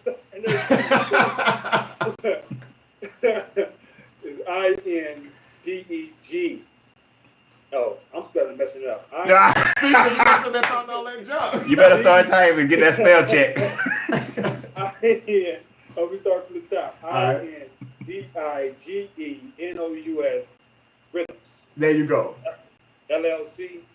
And then Indigenous Rhythms on Facebook, Indigenous Rhythms on IG, IndigenousRhythms.com. Everything is Indigenous Rhythm. And it's all spelled the same, right? It's all spelled the same. I'm just messing with you, man. And listen, guys, we'll make sure that's in the link as well. So all you gotta do is just come back to the video shortly, and we would have updated it into the link, so you can just click and go subscribe, follow, like, and all of that stuff. And Lorenzo, please let everybody know. If you don't know who Lorenzo is, it's probably your first time on. So Lorenzo, please tell them where to find you, brother. You can find me all over the place. You can find me at CoachRenz.com. You can also find me on Facebook as Coach Renz and Lorenzo Reed, and it's spelled L-A, not L-O. You can also find me at UR Popcorn, the letter U, the letter R, the word popcorn for Uncle Ren's Popcorn. Yes, best popcorn you've never had. Go over there and order some, because we need to, because we're Absolutely. gonna build Botswana. All right. And but you know, I make videos on my YouTube is my name, Lorenzo Reed, LaRenzoReid. You can find me over there as well.